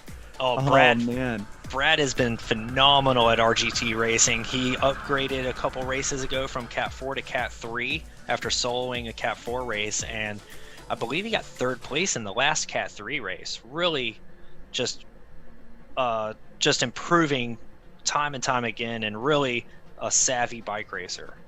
Yeah, Brad picked a great time, and it looks like the field is totally strung out, and hopefully some of these riders will recognize that and continue to put the pressure on. Yep, I see the red numbers coming. Let's see if anybody's ready and willing to counterattack this move, and continue to whittle down this field size. That was savvy racing by Brad too, because now he's back in the pack. He's not trying to make too much happen at the same time, and he's getting a little bit of a rest in the draft, which right now, if you look at some of those numbers in the top left corner, if you're in the draft, you're saving several 100 watts going down that false flat downhill. So really important to pay attention to that and pick your moments. Otherwise, you're going to be wasting a lot of energy. Yeah, it's really impressive, the aggressiveness of the racing in all 4 of these fields. It's just no holds barred racing right now. Look, another attack in the Cat 4 race from Hagen. It looks like they've whittled that group down a little bit smaller. A couple people dangling just off the back there in the Cat 4 race. Looks like we've got a little attack in the Cat 1 race. Not sure if it's an attack or if just someone stretching their legs. Right, yeah. I think of any of these fields, the Cat 1 is going to be the most difficult to create a separation in, because these guys never, ever, ever want to miss a split. So they're going to sprint as hard as they can and make sure that they're still in connection with that front group. That's not to say that's the most exciting style of racing, but oh man, see what I mean? This Cat 4 race is just non-stop. Yeah, no, this is really aggressive racing. 2 guys off the front now, Ripley and Kirby. Good gap to the field there, but the field not hesitating at all. They're working to bring it back. Nope, and Kirby recognizes that, so he's going to go over the top of Ripley and trying to continue this pressure and see if he can cause another split in this Cat 4 race. I mean, these guys have got to just be on their hands and knees right now with how many accelerations and how much attacking has already happened, because this race started with a big group, same as all the other ones, and now there's what is this? There's less than 10 of them. There's 10 of them left in this front group. So alarm bells are ringing. Kirby's trying to make sure that he's not the one to miss out, that he's one of the aggressors. And now these Project Echelon and some of these other guys with teammates have got to work together and glue that back together. Yeah, this is the type of racing, where when I'm racing it and there's just all these attacks, and you're always jumping, and then you look down at your computer on your handlebars and realize you're 18 minutes into a race, and there's, you're a third of the way done with it, and you just kind of, get a little sad because, this is the point of the race where I'm telling myself, if I'm hurting, they're hurting, and I just have to hang on because they can't keep this up the entire time. Totally, and that elastic band is going to snap eventually. So making sure that you're conserving while also being present in the front of that race is very, very important. As we see, there's just 15 meters between these guys, and we page over, and there's a big attack by Sean Lister in this Cat 1 race. Yeah, big move here. Lister was one of the community riders. He covered a couple of those moves early in the race as people were stretching their legs. Looks like we got Revel and Hodges bridging across to him. This could be dangerous. Let's see. It's always a question. It looked like Revel was content on the wheel for a second, and that might have really messed up his ability to create separation. Yeah, Andrew's on the front of the field, definitely working to bring it back. Yeah, there's a ton of reluctance to let these guys get any kind of separation on the field, because they understand how dangerous that is. And then if a break forms and there's 2 or 3 teams in it, then this finger pointing happens, and nobody wants that to happen, where they're asking other people to do the work, or it becomes a little bit more tactical and complicated. So one of the ways, especially, is individual riders without teammates, to keep things together, makes it a little bit less stressful for you. So I totally understand where they're coming from. And Lister is a Cat 1 on the road in real life, and 42-year-old, been around for quite a while. Really respect Palmares, over the last 10 years or so. And so he's most likely done this race before and is not a stranger to it. And knows how to race his bike. Absolutely. Yeah, definitely a smart and savvy bike racer, and somebody we always enjoy racing with outside. So I imagine that nobody's complaining about his aggressive attacking style in these races either. Yeah, he's definitely one of the guys, when you see him go up the road, or when you go up the road and he joins you, you get a little sigh of relief, because he's going to do his fair share. Definitely. Oh, Matt Usborne really putting the pressure down. I'm hoping that some of these guys are watching the women's race before they go, because nobody seems to have had as much success attacking at any other point except that spot that Ariel Coy identified as a great spot. So here's a big move by Ehinger in the Cat 3 race. With Beckett joining him? Yep. And let's see, it doesn't seem like they're pushing hard enough to create that separation, though, because that group behind them is matching their power numbers, and the power of that bunch is really going to glue things back together. So we hope that there's going to be a counterattack. It looks like the Project Echelon fellas have a couple guys in that group, and it would be great for one of them to launch over the top. Absolutely, yeah. Again, oh wait, big move in the Cat 1 from BB.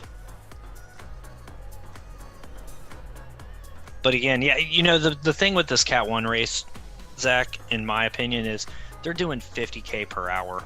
And when these attacks are going, and I mean, that means for a breakaway to succeed, that rider or that breakaway is going to have to roll at 34 miles an hour, 35 miles an hour average, and you just don't do that on a bike. No, it's extremely difficult. Yeah. So I think that the attacking style is going to continue, and maybe once we're another 20 minutes into this race, they're going to be worn out, and that 3, 4, 5 kilometer go attack will become the one of the only cards that these guys can play to really create that meaningful separation from the group. But it's good to see that everybody's involved. Nobody's taking a pull off. They're immediately bunching up and getting back after it. So we see BB again, just trying desperately to get something to happen. Yeah, he's really keeping the pace high, stringing it out. Eric Hill, Project Echelon, and Matt Usborne right there, as well as Blackburn from Restart Racing. Big little selection here with a gap to the main field. Someone needs to keep the power on to keep it going, to get this elastic to pop. You get the sense that we're getting close. And then just, yep, there we go. A couple riders going off the back. So each one of these attacks is making a lasting impact on the group. It's just a matter of how and the timing and the makeup of the attack that actually sticks. It's always kind of a mystery. Yeah, it always, there should be alarm bells sounding in everyone's screen when you see the Matt Usborns and the Eric Hills going to the front and getting in the moves, because that's when business time. Right, yeah. As we see Morrison with about 100-foot lead over his field, and he's doing some big power numbers. And I think he really understands that the way to create a breakaway in these races is you gotta suck it up and do a 45-second or even a minute long, very high intense effort and just commit to it. Yeah, it does look like the field is, there is a pointy end on this field. They are trying to bring him back, but they're not super committed to it. All it takes is that one little hesitation for him to get out of sight. And his teammates are doing a good job of just clumping up near the front and making it more and more difficult to get around them to organize the chase. That's good on them. But it does appear like he's going to get caught again. I mean, this is fantastic racing by these Cat 3s. They've really reduced their total group size, and they're going to make it a very interesting last 18K of this race if they keep this up. Yeah, it'll be really interesting to see if we have a counter go here. Oh, please. There it goes. There it goes. Brad Borders with the counter attack. Phenomenal move by the Project Echelon rider.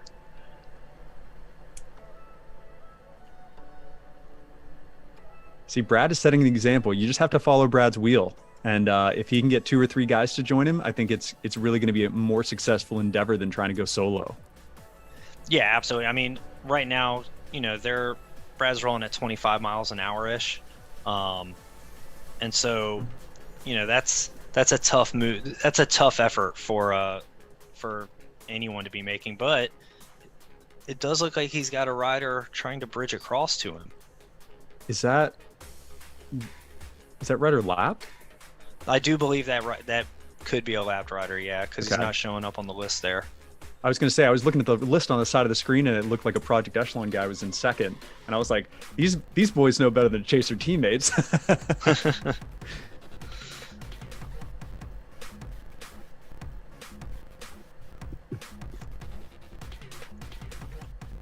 But it does look like this Cat 3 group is down to about 17 riders, though, from the original 28. Yeah, and our Cat 4 men have even less in their lead bunch. Everybody's really embraced this attacking style up to this point, and it doesn't seem like it's quitting at all, with Kirby going off the front or trying to in that Cat 4 race, and really just continuing to push the pace and put everybody under pressure, with Schindler trying to close that gap down, which will potentially open up everybody for another counterattack. Yeah, this Cat 4 race, they started with, I think there were 27 riders at the beginning. This front group's down to 9 now, and there's an attack there from Schnipke, just non-stop Attacking. You love to see it, and this is so reminiscent of what happens in Indianapolis every year during this Momentum Indy Crit Weekend. Just fast, flat-out racing, start to finish, and it's great as a spectator and as a bike racer to be there and participate in stuff like this. And this is what we talked about, Zach. This is dangerous. We've got 3 riders linking together here off the front now in the Cat 4 race. If they get, 2. Schnipke's trying to get back in contact with them, but if these guys get organized, this could be the move. Kirby recognizes it. You got to hit the boosters, boys. You got to commit. It's going to be a hard 2 minutes. Yeah, they really need to get that gap out to about 100 meters. If they can get out to about 50, there's a little bit of a breathing room, but 100 meters or so is when you can really start to settle in and assess. Definitely, and it doesn't seem like anybody else is very happy that they're still out there and rolling, so I think this chase effort might end up bringing them back. But it does look like they're gapping a few people with that chase effort. It does, and that makes it so much more important. And when you come back from your breakaway attempt to the main pack, you gotta recognize that, right? You gotta count heads and see who's left, and know that you're making an impact. And maybe it's the next attack that can really break things apart. And it seems like we had some action happen in the Cat 1 field where now they're reducing their field size as well. Yeah, it looks like they're losing a rider or two every lap in that Cat 1 field. And again, I mean, look at it, they're doing 48k an hour on the uphill section. I mean, it's just a massively fast race. Yeah, it looks like they're going to finish in about 48 minutes at this point. BB's getting distanced. All that early aggression. It looked like either maybe he got chopped out of one of the corners, or he's just tired from all that early aggression. You know, you never know. Oh, there you go. Zero watts. That's day done for BB. That's unfortunate. That's no bike racer, you know, we've all experienced it at least once, but it's the, you know, you put in the big effort, you get the gap opens just a little and you put in that big effort to try to get back, and you just watch the field ride away from you. It's a terrible feeling. It is very tough. But that's what happens, you know, as these races go on, it's going to be more and more tired legs. And if you're caught sleeping at the back of the field when an attack goes, you may not ever see the front again. So you've got to stay vigilant and keep paying attention and just embrace the aggressive style of racing. Yeah, you know, I compare, it is very similar to road racing, but I really compare racing on RGT to mountain bike racing, and that you have to stay hyper aware the entire race. It is a mentally taxing style of racing. You do, definitely. And we see Bowen giving it a shot. These guys are just having trouble creating separation. They're going 50 kilometers an hour right now. It's if you've ever hit the wind going 31, 32 miles an hour, it's like opening up your parachute. So because RGT is so realistic, it's very difficult for these guys to create meaningful separation with these big attacks they're making. Yeah, I mean, Bowen was doing 550 watts there and going nowhere from that field. Yeah, so it's important to pick your points. Again, you know, raw power is going to get you somewhere, but it's not going to get you as far in these kind of races unless you really time it to perfection. This Cat 2 field is suffering the same thing, where we see some guys sprinting to get back on the back. Yeah, look at those of a gaps. much reduced field. Those are some big gaps opening in the back there. And that's the thing, right? Like, if you're having to sprint back onto the back of the field, you know, 2, 3, 4, 5 times, you know, you're getting almost more worn down than the people attacking. Oh, yeah. Alex Sinkovic with a big attack in the Cat 1 race. He's at that 100 foot. He's about a third of the way there to what a real gap would be, to put him, you know, in a legitimate chance to having success in this breakaway. So hopefully someone's able to bridge across to him. We see the same thing in the Cat 3 race. A legit gap of 50 meters happening. This could be something significant that could stick. Yeah, this is definitely dangerous. And maybe it's a result of all of that attacking that they've already done up to this point, but it doesn't seem like they're as motivated to chase. As we see Hendricks hitting some big red numbers, maybe the alarm bells are sounding and he's going to pick up the chase and close this gap for everybody else. Yeah, and again, like we said, you know, he's, you know, Klingsgaard's off the front doing 24, 25, 26 miles an hour. That's a hard effort to sustain for, you know, 14K. It is. And, especially when you've been covering attack and attack and attack time and time again for the first, you know, half hour of the race. Right. It really wears on you. And it appears that those Cat 4s are at it again, where they're making a 3-man breakaway a distinct possibility, you know, with these guys separating from the rest of the pack. Whether they can work together and actually keep increasing their lead, I guess we're going to have to wait and see. But it seems like they're figuring it out, and they're, you know, willing to do the hard work and try and make this thing stick. Yeah, you know, I'm going to give it to them to right now, halfway through a little over halfway of the race, this Cat 4 race gets the most aggressive award. These guys are just not giving anything. It looks like we got one guy trying to. Yeah, let's see if Martin can get there. And trust us, man. If there's anybody left in that chasing pack who can give any kind of effort, they're going to make it right now. Alarm bells are sounding. This could be the 4-man breakaway that makes it all the way to the finish. If Martin can get there, he does seem to be. It's that. When you want to get across to a breakaway like this, especially in a crit, it's get across, execute quickly. Because the longer you're out there trying to bridge, the harder it's going to be. He's got to give everything right now, especially with these lap riders. He could get hung in a corner and that could be it. So he's got to quickly make this bridge attempt or it's just not going to happen. Oh, and he's so close. He really but that gap's opening up. Everybody who's ever raced a bike race is feeling for this guy right now, and just give him all your energy, guys, because this is no man's land, as we call it. This is the most painful place to be in a bike race, where this chasing group is probably going to swallow him up, and whether he has any energy left to get with them or not, it's going to be tough for the next couple minutes for Martin. Yeah, that was a phenomenal effort by Martin to try to get across. He was right there and just couldn't close those last 5 or 6 bike lengths. Oh, and I'm holding my breath because I'm looking at him on the screen, and I don't know if he's caught back on or he just had to go straight through the back of the field. But now we see these Project Echelon guys. They really got to get organized, or they're just going to miss out on an opportunity to win this race.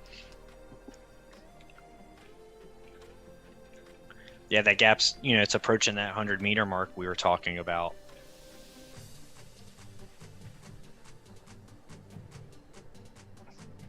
It does look like really our breakaway is. Yeah, you see Fielder in 11th place is a lap down. This has been some extremely aggressive racing so far. Yeah, these guys are not, they're super organized and they are not letting up. This is a great breakaway effort by these 3 riders. Yep. Oh man, look at the organization here. You see all the same team colored jerseys at the front of this race right now. Yeah, so Restart Racing here, they are one of the more savvy e-racing teams out there right now, and super strong. Oliver Dowd, who is in this racer for Restart, won the crit last weekend at Joe Martin Stage Race, and they know how to race a bike. Yeah, and it's getting down to crunch time for these guys. We haven't seen a lot of this race because they've been kind of rolling around as a blob and just dropping 1 or 2 riders each lap. But, if anybody's going to throw down some WAP bombs, right now is the time to do it. Yeah, when they come around, they're going to have 4 to go. And it does look like Restart Racing is getting organized. Jamrozic trying to get off the front there. Yeah, they're just some big watts, and I think it's going to cause a big response from the field, or they're just going to have to let him go because they're too tired to respond to it. So let's hope he's got something in the tank and can kind of hold this effort for the next minute or so. Yeah, 6 watts per kilogram for 7K at the end of a crit. That's a large ask. It's a big ask, yeah, and I think he's rethinking his life choices up to this point as he is absorbed back into the field, But if these guys have any intentions of making a breakaway stick, it's got to continue at this clip. And we see Matt Moan going off the front, recognizing that, hey, maybe there's some tired legs from this aggressive style of racing, but hopefully that's not his teammate chasing him back. Yeah, no, I do believe Alphen is one of the community riders. I see the difference in the jersey. Okay. Well, no, it's the same jersey, but again, with RGT, you can, the jerseys are all public, and the community riders who aren't on teams can pick whatever jersey they want. But yeah, Moan put in a big move here. I don't think he's getting away though, and he swallowed.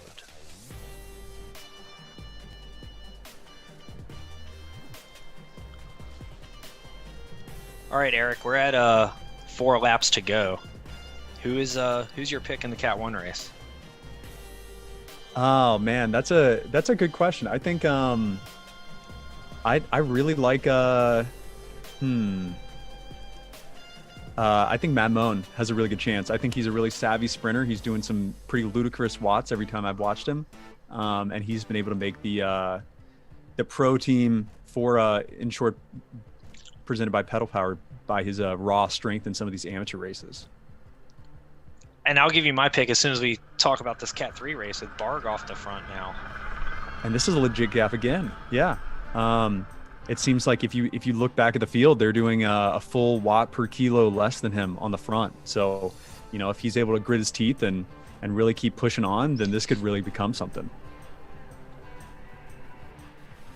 Yeah, what he really needs, and we've talked about it before, especially on this downhill where the field has the benefit, he really needs a rider or two to bridge across. I think for one rider, 9K is too far.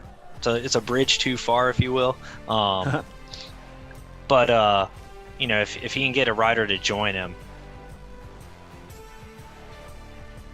And this is a good teaching moment for all the people listening to this. If you're in a race, don't be so willing to close the gap. Look for an opportunity where you can shoot across that gap and bring fewer people with you. So we just saw them go up the one really slight incline on the course. So if people had timed that with interest to get across to Barg, they could shoot across that gap and join him and maybe work with him and create a little bit more of a breakaway style racing than the field chasing one rider.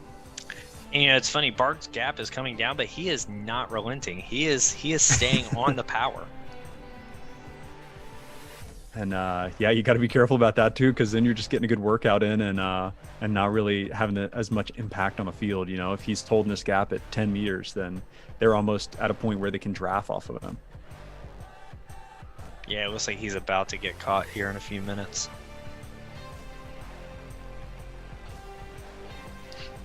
So this Cat 1 race, we're down to 4K to go. Still a large group. As we see Andrews taking a flyer here.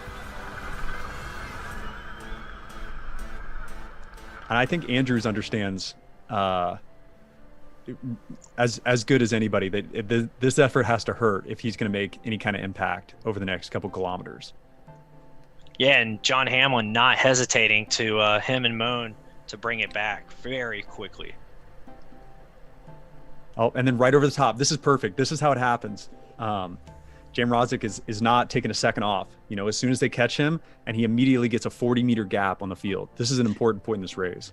And 10 watts per kilogram, 9 watts per kilogram. He is, these are those efforts we were talking about. It has to hurt. You have to go deep and hard to snap that rubber band. 50 meters. These teams behind have got to respect this move. And the fact that this is a restart racing rider gives them a distinct advantage. Because now they can sit back and prepare for the final 2 laps of this race with a rider out front, forcing everybody else to do the work. Yeah, this is a really impressive move by Jam Rozic.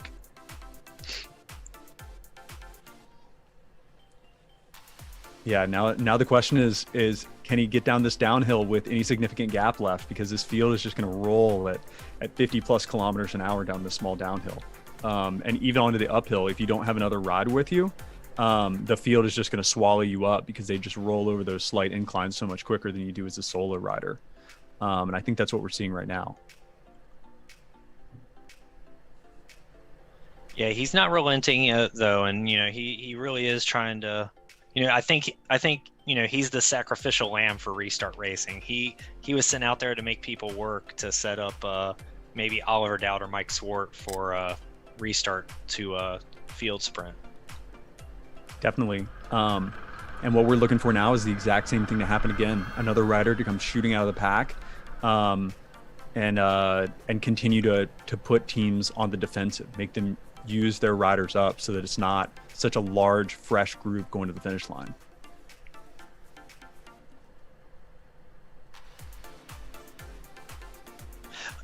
Back to who my pick is for this race, because I forgot to ask. I can't not pick someone. I'm really, I think that's tough. There's so many good guys. Yeah. You know what? I'm gonna stay loyal to the team. I'm gonna go with John Hamlin. There you go. I think Hamlin's got a good. This is a good course for him. It definitely is, and if timing and savvy were all it took to win these races, I think John would win them all. Absolutely. It's just the matter of, can he do 15 watts per kilogram on his trainer for about 20 seconds. So, but that's a good choice. One to go. One to go. And now we're seeing, a little bit more labored pedaling style by a lot of these guys. The race is really starting to take its toll on them. And with one to go, what you're going to see is a formal lead out train by Restart Racing. These last lap flyers, I don't think are going to get anywhere. John Hamlin on the front, immediately trying to close his gap. That doesn't bode well for my pick for who's going to win the sprint if he's putting the effort out now. Yeah, I saw Matt Moan doing 0 watts a kilo there for a second, so he might be trying to position himself and ready to just explode out of this group. But and Oliver Dowd, and Oliver Dowd's been up in the top 5. Doing 2 watts per kilogram. There goes Blackburn for Restart Racing now. And this just looks so difficult. It's going to be probably on this last lap, 7 watts a kilo average, and then you're going to be asked to sprint on top of that. But down within the last 300 meters of this race. Yeah, this is going to be interesting. I don't even know how to call this. Here we go. Dowd starting early. Yep. Max power going. Oh man, that's close. Oh, this is crazy. We're a little bit down on the results list, so we don't even know who won yet. I don't know if that was a phenomenal field sprint, played out exactly how Indy does play out in real life, and just phenomenal effort by those riders. Right, and now we're immediately onto the Cat 2s, who have about 2.2 kilometers left. They're about to see the bell. We're about to see the start finish with 1 to go. And it looks like it's going to be the exact same thing, where these guys are going to be very close to each other and watching each other, and not going to be letting anything go. No last lap flyers, I don't think, where Klingsgaard's out on his own with about a 50-meter gap. But he's got a little bit more work to do with about 4 kilometers remaining.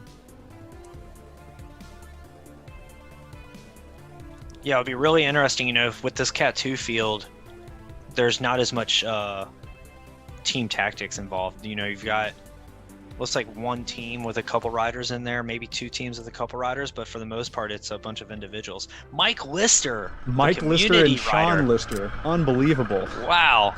Matt Moan taking 3rd, Chris Ray 4th. That's a phenomenal result from Mike Lister. One of the really great RGT community riders. Puts on the team time trial series, the MRE TTT time series on RGT, and just super savvy with the platform. Yeah, congrats to Mike. After such a fast, hard race, to pull off a result in this race, that's no joke. Congrats, Mike. And you know what was interesting? Not once did we say his name during the entire race. He stayed hidden the entire time until it mattered. Yep, and that's the mark of somebody who is going to be fresh for the sprint, right? Is that you can't have your nose out in the wind until it matters right at the last second. And we see a last lap flyer with about a K to go from Laubach. Let's see if he can hold it. This one's going to hurt, man. He does have a little gap, and it doesn't look like the response is coming very quickly. About 750 meters to go, though. They're going to start winding this up. Hazara looking like he's in kind of panic mode, and he's going to go flying right by Neubauer in order to chase us back. But so far, this gap is holding. This is a great effort. 500 meters to go. It's going to be 400. close. This going to be very close. As soon as these guys open their sprint up, they're going to close this gap down very, very quickly, though. So, go ahead and call this Frank. He just froze. We're at 250 meters to go. He's just getting caught right now. Great effort by Low back there. We're into the sprint. Only about 10 people in the sprint, though. Oh, it looked like Edward just opened up with a massive sprint. Massive man. sprint. Yeah. Wow. That is really, really impressive power, and he put it down right at the end of the race where it really, really mattered. So I think, yeah, Edwards would be the obvious winner of that one. Yeah, that was a great sprint by Edwards. Cat 3 race with a lap and a half to go. Well, a little less than a lap and a half. You know, and this has actually been one of the more exciting and tactical races. You know, these Cat 3s are just as strong as everybody else, and there's not as much team representation or tactical drama that they have to deal with, and they've just been racing full gas the entire race.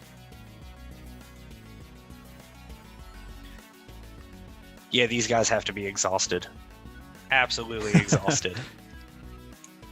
And I think what we'll see is they just are about to hit one lap to go, is a lot less control in this race. So we might actually be able to see that last lap flyer that Hendricks has taken be able to pay off. So yeah, okay. As we see in the Cat 2s, Reese Edwards with a monster sprint finishing that one off. Yeah, that was a great effort by Edwards there to win that sprint. Congrats to Souders, McLaughlin, and Hazara and Floyd for the top 5 there. Row bottoms, phenomenal. Jurgen Janssen, Josh Richards, and Tim Mitchell. Curious if that's the Tim Mitchell. You know, it'd be interesting, right? If it is Tim Mitchell, is he, 150 miles into his ride for the day, or?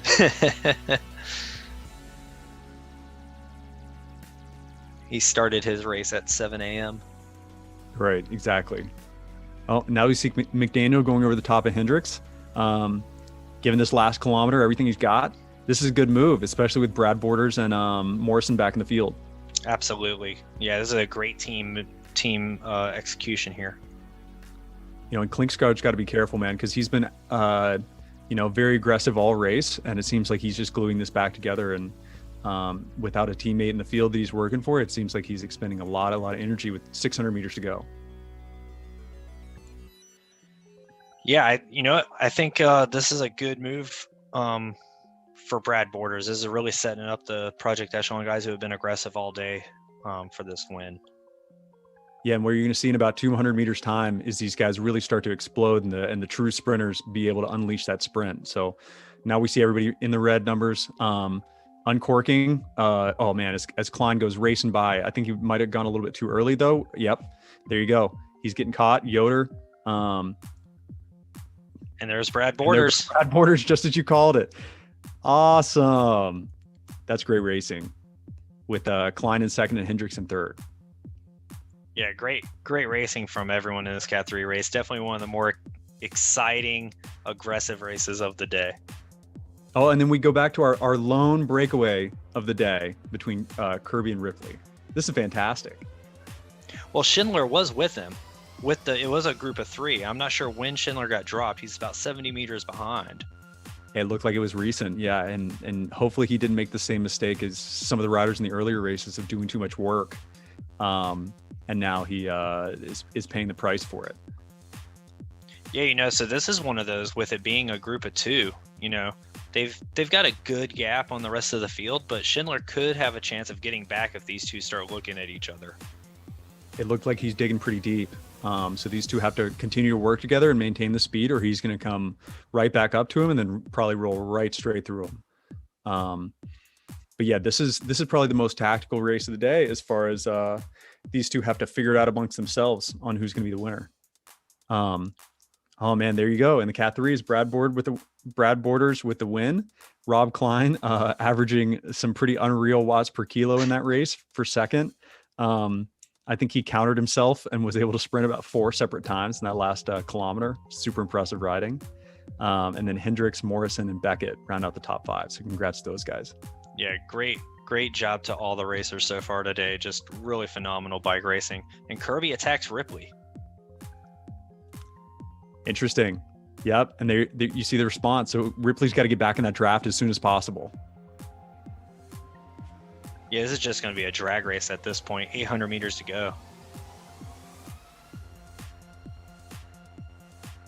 Yeah, and you can see he's not getting any draft. It's raw power versus raw power at this point. He's got to make up another about 10 meters on Kirby before he starts getting any kind of reprieve from being in the draft. So this is brutal. This is all out racing. Who's got the most left in the tank? This is going to hurt as we see Kirby dip below that red number there for a second, but it seems like he is committed. They both dip below red there for a second. It's going to be very close between these two. I think Kirby's going to get it. Nope, Ripley's in the draft. Oh, Ripley you're right. You're right. Yeah, Ripley. Yeah, yep. Ripley's got it. Unbelievable.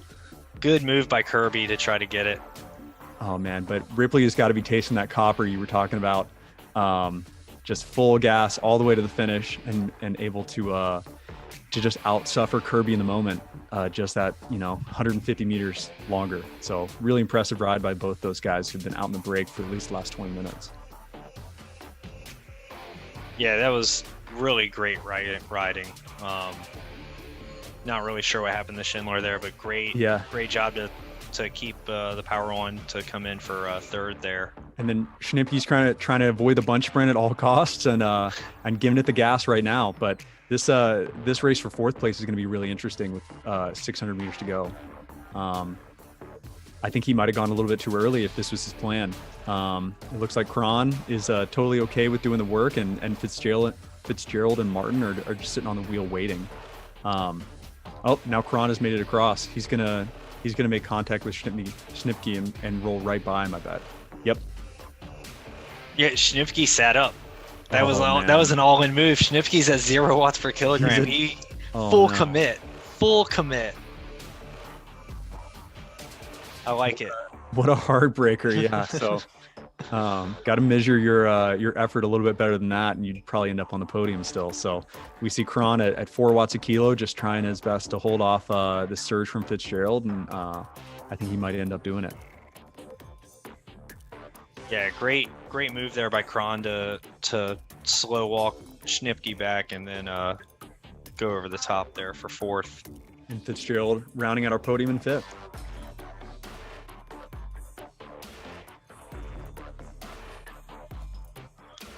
Yeah, great racing by everyone.